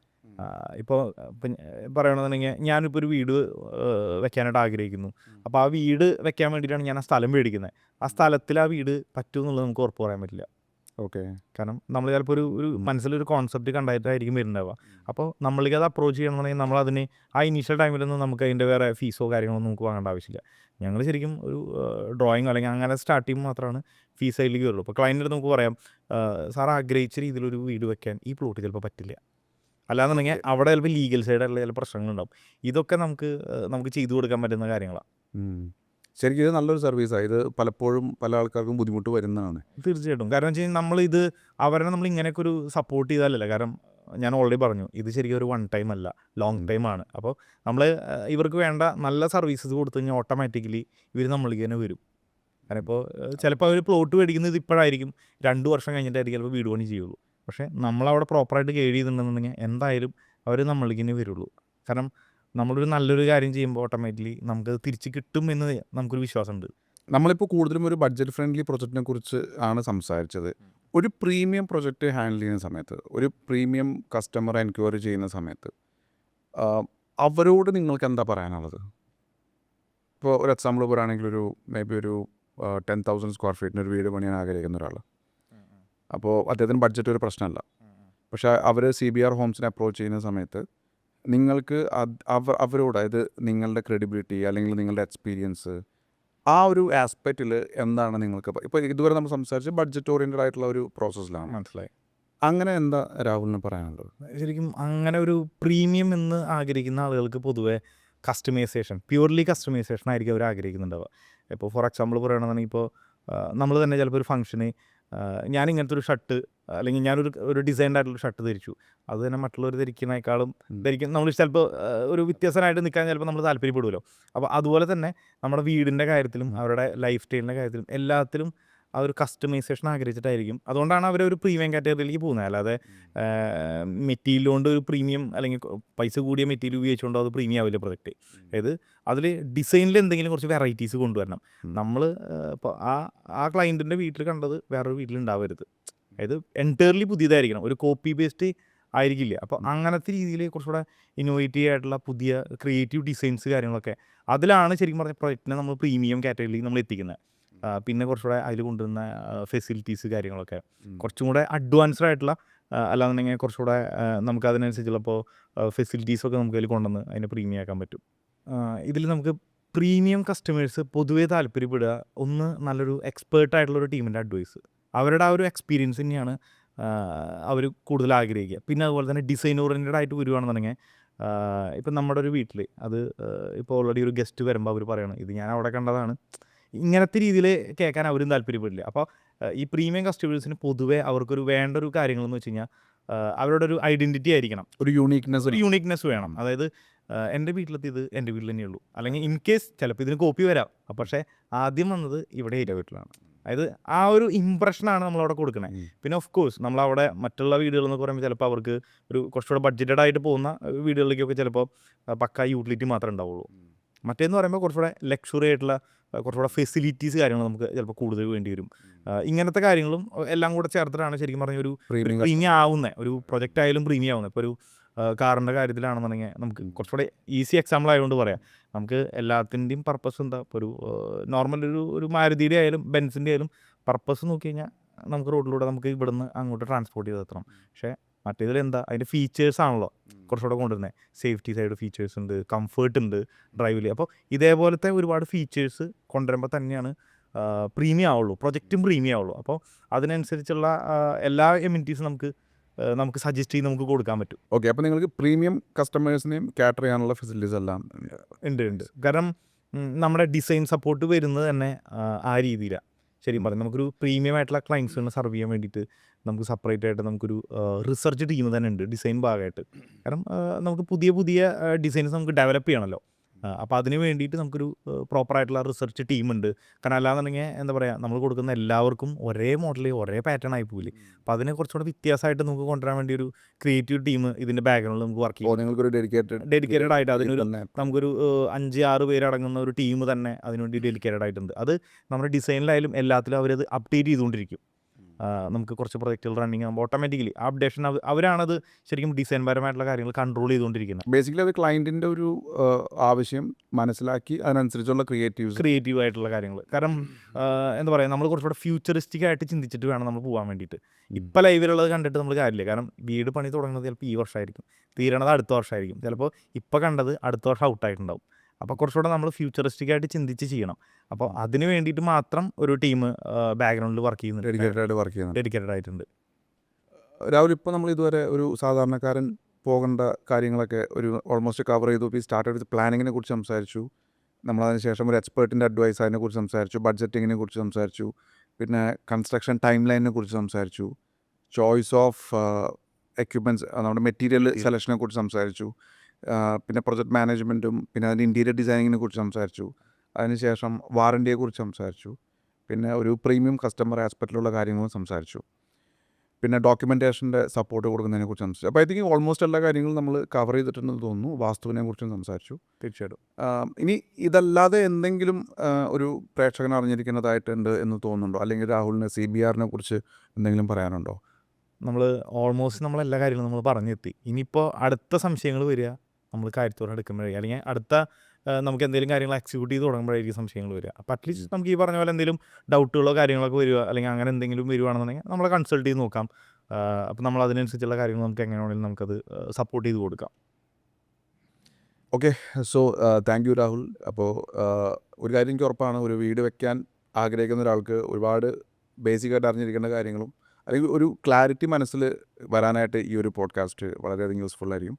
അപ്പോൾ എന്തായാലും CBR ഹോംസിന് ഒരുപാട് പ്രൊജക്റ്റുകൾ കിട്ടട്ടെ, ഒരുപാട് സ്വപ്നങ്ങൾ നെയ്തെടുക്കാൻ നിങ്ങൾക്ക് സാധിക്കട്ടെ, ഒരുപാട് പേരുടെ ലൈഫിൻ്റെ ഡിസൈനിങ് നിങ്ങൾ ചെയ്യാനായിട്ട് സാധിക്കട്ടെ. So all the very best. അപ്പോൾ നമ്മളുടെ കൂടെ ഉണ്ടായിരുന്ന CBR ഹോംസിൻ്റെ founder and director Rahul C. രാജനാണ്. അപ്പോൾ അദ്ദേഹത്തിൽ നിന്ന് ഒരുപാട് കാര്യങ്ങൾ നിങ്ങൾ കേട്ടു. നമ്മൾ സ്റ്റാർട്ടിങ് തൊട്ട് എൻഡ് വരെ കുറേ കാര്യങ്ങൾ സംസാരിച്ചിട്ടുണ്ട്. പിന്നെ ഒരു വീട് പണിയാന്ന് പറഞ്ഞാൽ അത്ര വലിയൊരു പ്രോസസ്സാണ്. എങ്കിലും ഈ ഒരു 1 hour, ലെസ് ദാൻ 1 hour ടൈമിൽ നമുക്ക് ഒരുപാട് കാര്യങ്ങൾ മനസ്സിലാക്കാൻ പറ്റി. അപ്പോൾ first of all let's thank him. And അദ്ദേഹത്തിൻ്റെ കോൺടാക്ട് ഡീറ്റെയിൽസ് എല്ലാം ഞാൻ ഈ വീഡിയോന് താഴെ കൊടുത്തിട്ടുണ്ട്. അപ്പോൾ നിങ്ങൾക്ക് അവർ ചെയ്ത പ്രൊജക്റ്റുകളുടെ ഡീറ്റെയിൽസും അതുപോലെ നിങ്ങളുടെ പ്രൊജക്റ്റിന് വേണ്ടിയുള്ള കൺസൾട്ടേഷനും എന്തെങ്കിലും സംശയങ്ങളുണ്ടെങ്കിൽ എല്ലാം നിങ്ങൾക്ക് അവരെ കോൺടാക്ട് ചെയ്യാം. അപ്പോൾ നല്ലൊരു വീട് വയ്ക്കൂ, ഒരു സ്വപ്ന ഭവനം നിർമ്മിക്കൂ. All the very best. അപ്പോൾ നമുക്കിനി അടുത്ത പോഡ്കാസ്റ്റിൽ കാണാം. Till then take care. Bye bye. Signing of.